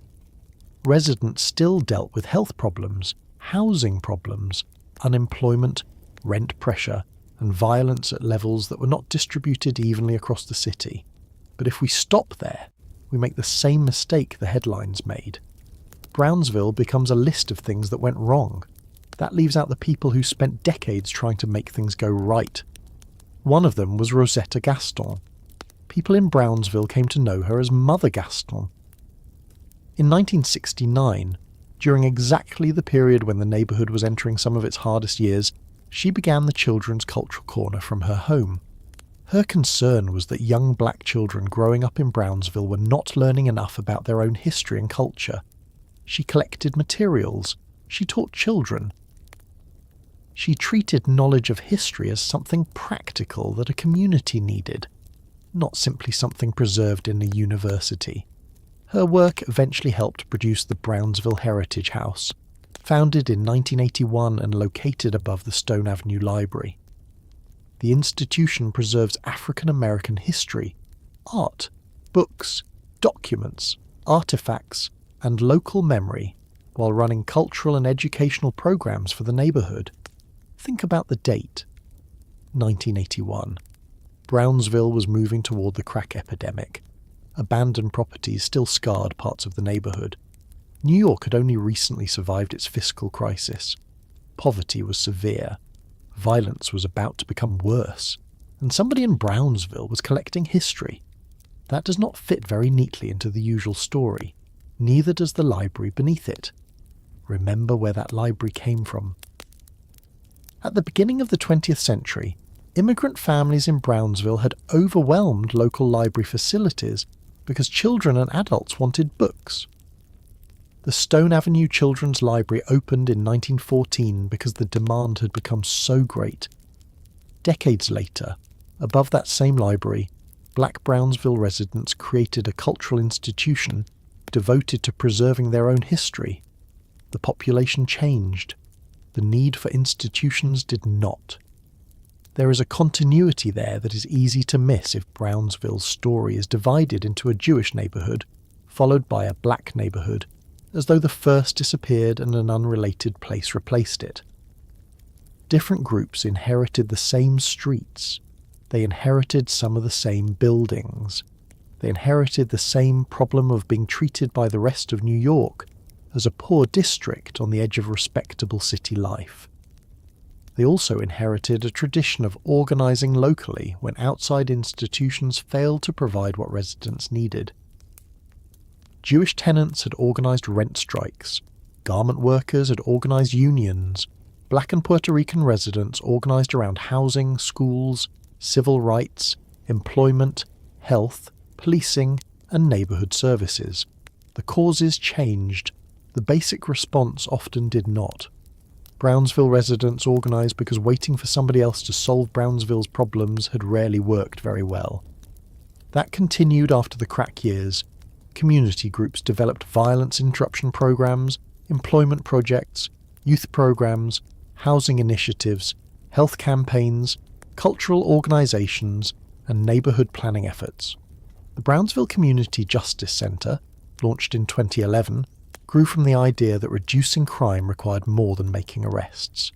Its work has included youth opportunities, community projects, public space improvements, alternatives to conventional prosecution, and programs intended to strengthen neighborhood relationships.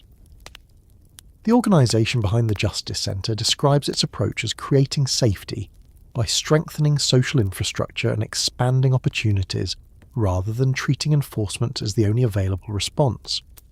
That approach makes particular sense in Brownsville because the neighborhood had already experienced what happened when the city relied heavily on the criminal justice system without repairing the conditions beneath the crime.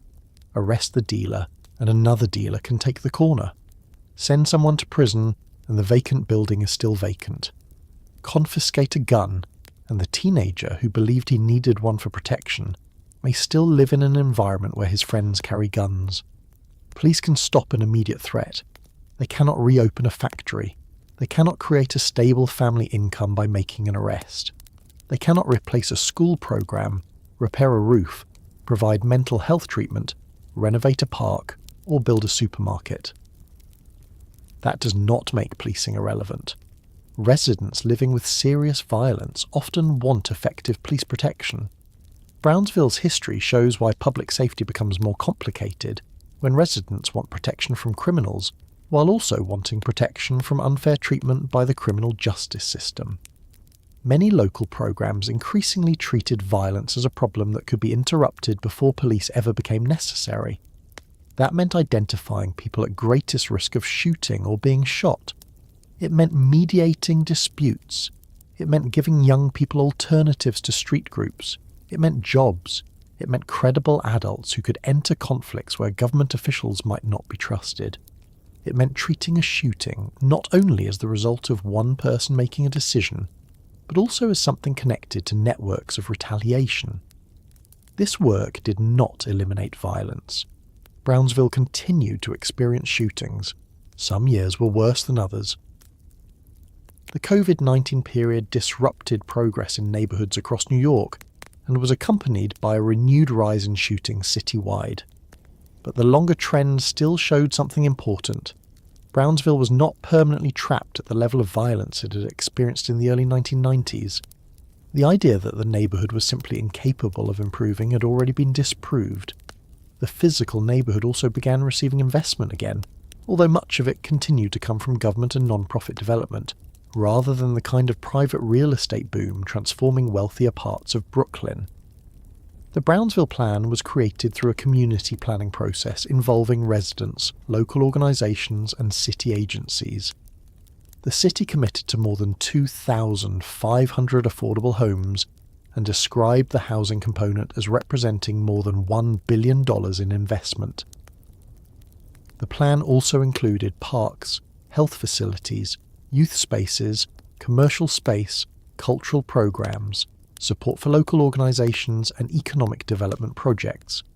There is something historically interesting about what Brownsville residents ask for. They did not simply ask for apartments. Housing had dominated Brownsville policy for most of the 20th century. Whenever New York looked at Brownsville and saw poverty, one of its main answers had been housing. Build public housing, demolish tenements, build more public housing, construct subsidised apartments. Housing was obviously necessary, but residents had spent decades learning that an apartment by itself could not create a functioning economy.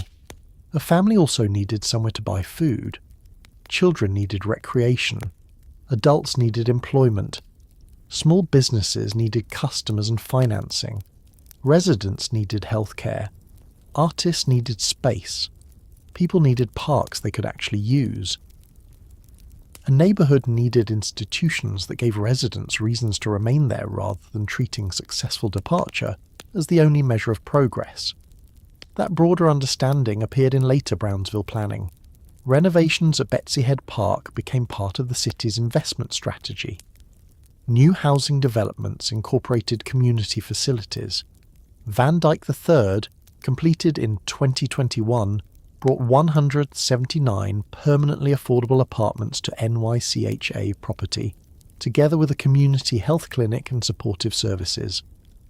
More recent development has continued combining housing with other uses rather than treating residential construction as the entire solution.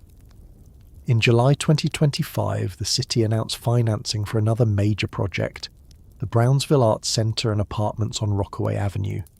The plan calls for 283 affordable apartments, as well as a cultural arts centre, with construction scheduled from 2025 through 2027. Whether every promise connected with Brownsville's current redevelopment efforts will produce the intended results is something only time can establish. The neighbourhood has heard ambitious plans before. What is different about projects like this is the attempt to place cultural infrastructure beside housing, rather than assuming housing alone will repair decades of disinvestment. Health has received similar attention. Brownsville now has a neighbourhood health action centre offering public health and social services. In April 2026, the City Health Department announced a community garden behind the centre, where residents can grow and receive fruits, vegetables and herbs, while participating in gardening and wellness programs. A vegetable garden is obviously not going to solve Brownsville's health inequalities, but it represents a different way of thinking about neighbourhood investment than the approach used in the middle 20th century. Earlier planners often looked at Brownsville from above. They drew boundaries, they cleared blocks, they decided where towers should stand, they calculated how many apartments could fit onto a site. Modern planning language increasingly asks what residents say they need. That does not guarantee success. Community meetings can become exercises in consultation without real power. Development can be delayed. Budgets can change. New buildings can arrive without enough jobs. Government announcements can sound more impressive than conditions on the ground. Brownsville residents have enough history with unfinished promises to justify skepticism. There is another concern that would have been almost unimaginable during the worst years of abandonment. What if investment eventually becomes too successful? For decades, Brownsville's problem was that wealthier New Yorkers did not want to live there. Brooklyn's more recent history demonstrates how quickly that can change. A neighbourhood ignored by developers can become attractive when surrounding property values rise high enough. New investment can improve buildings, streets, stores, and services. It can also increase rents and property values. Then the residents who endured the years of neglect can find themselves unable to afford the neighbourhood once other people decide it is desirable. That is why affordable housing and the ability of existing residents to remain in Brownsville have become central parts of redevelopment planning. The city's Brownsville plan explicitly lists housing quality and opportunities for residents to stay in the neighbourhood among its goals. There is an uncomfortable lesson in that. A poor neighbourhood can be punished twice. First, nobody invests because it is considered undesirable. Then, if investment finally arrives, residents can be displaced because it has become desirable. Brownsville has not experienced gentrification on the scale of Williamsburg or parts of Bedford-Stuyvesant, but residents do not need to wait until displacement is obvious before worrying about it. The goal is not simply to make Brownsville attractive to people who do not live there. The harder goal is to make Brownsville work better for the people who already do. That means understanding what the word improvement actually means. A lower murder rate is improvement. A repaired apartment is improvement. A teenager getting a job is improvement. A supermarket staying open is improvement. A family being able to remain in the neighbourhood after its income increases is improvement. A business owned by a Brownsville resident surviving long enough to employ other residents is improvement. A child growing up without believing that carrying a gun is necessary for protection is improvement. Those things are less dramatic than tearing down an entire block and announcing a new development. They're also harder to photograph. That brings us back to the problem of headlines. Brownsville has produced people whose lives do not fit comfortably inside the neighbourhood's crime reputation.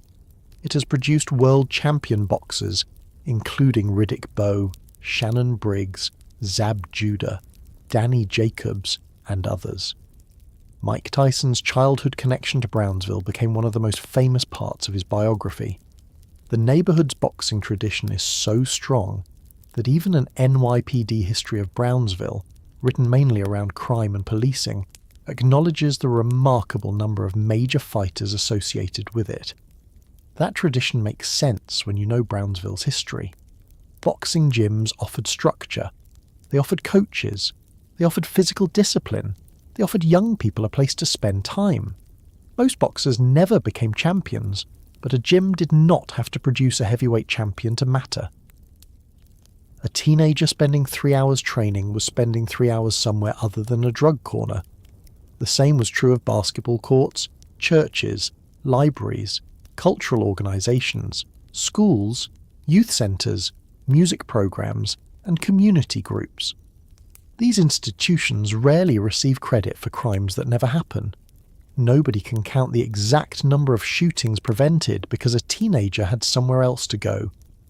Nobody can measure every life changed because an adult noticed that a child was getting into trouble. That work disappears from statistics because successful prevention produces no event to record. Crime produces a record. An arrest has paperwork. A murder has a case number. A shooting enters a database. The ordinary work of keeping a person away from those outcomes can remain invisible. Brownsville's history becomes distorted when we count only what left records. The neighbourhood that headlines left out included parents who raised children during the worst years of violence without allowing them to become part of it. It included residents who continued paying rent in buildings other people had written off. It included tenants who demanded repairs from NYCHA. It included shopkeepers who kept stores open after larger businesses left. It included librarians, teachers, youth workers, pastors, coaches, nurses, civil servants, artists, sanitation workers, bus drivers, construction workers, home health aides, and people commuting to jobs far outside Brownsville every morning. It included people who did nothing historically remarkable at all. That may be the most important group. A neighborhood should not have to produce champions, activists, famous musicians, politicians, or heroic community leaders to prove that its residents deserve to be seen as ordinary human beings. Most Brownsville residents were never gangsters. Most were never boxers. Most were never on television. They lived there. That is enough. When we began this story, the question was how Brownsville became one of New York's most feared neighborhoods. There was no single answer. The first immigrant families did not create the Brownsville that existed in 1990. Black migration did not create it. Public housing did not create it. Crack did not create it. One mayor did not create it. One landlord did not create it. One criminal generation did not create it. Brownsville was shaped by decisions accumulating over more than a century. Cheap housing attracted working immigrants. Rapid development produced overcrowding. Industrial employment supported families but kept many of them economically vulnerable. Families who gained mobility moved outward. Discriminatory housing systems restricted where black families could follow them. Public housing became concentrated in a neighborhood private capital already avoided. Factories disappeared, urban renewal removed buildings. Landlords abandoned others. New York's fiscal crisis reduced services. Street economies expanded where formal employment weakened. Crack made those economies enormously more profitable. Guns became tools of business, protection, and retaliation. Violence pushed away still more investment. News coverage turned the violence into Brownsville's public identity. Then crime declined, while the identity remained. None of that means the residents had no responsibility for what happened inside the neighborhood. People committed murders. People sold drugs. People robbed neighbors. People made choices that harmed other Brownsville residents. History does not require pretending individual responsibility does not exist. It requires asking why particular choices became unusually common in particular places at particular times. That is where Brownsville becomes more than a crime story. The neighborhood was never simply dangerous. It was made vulnerable. Then people inside it responded to that vulnerability in very different ways. Some exploited it. Some escaped it. Some fought against it. Most simply lived through it. Brownsville today still carries serious problems, and describing the neighborhood only as a success story would be just as misleading as describing it only through violence. Poverty remains high. Health inequalities remain substantial. Gun violence has not disappeared. Public housing requires enormous investment. Residents still live with consequences created long before many of them were born. But Brownsville is not frozen in 1990. That may be the simplest fact the old reputation hides. The neighborhood where factories once recruited Jewish immigrants became the neighborhood where black families searched for housing after the Second World War. The tenements gave way to public housing towers. The garment shops disappeared. Vacant lots replaced crowded buildings. Crack markets occupied some of the spaces left behind. Community groups reclaimed others. New housing returned to parcels that had sat empty. A library built for immigrant children became home to an institution preserving black history. The people changed. The economy changed. The buildings changed. The problems changed. Brownsville kept changing with them, and that is why the most feared version of Brownsville should never be confused with the whole history of Brownsville. Fear remembers the gunfire. History has to remember everything else.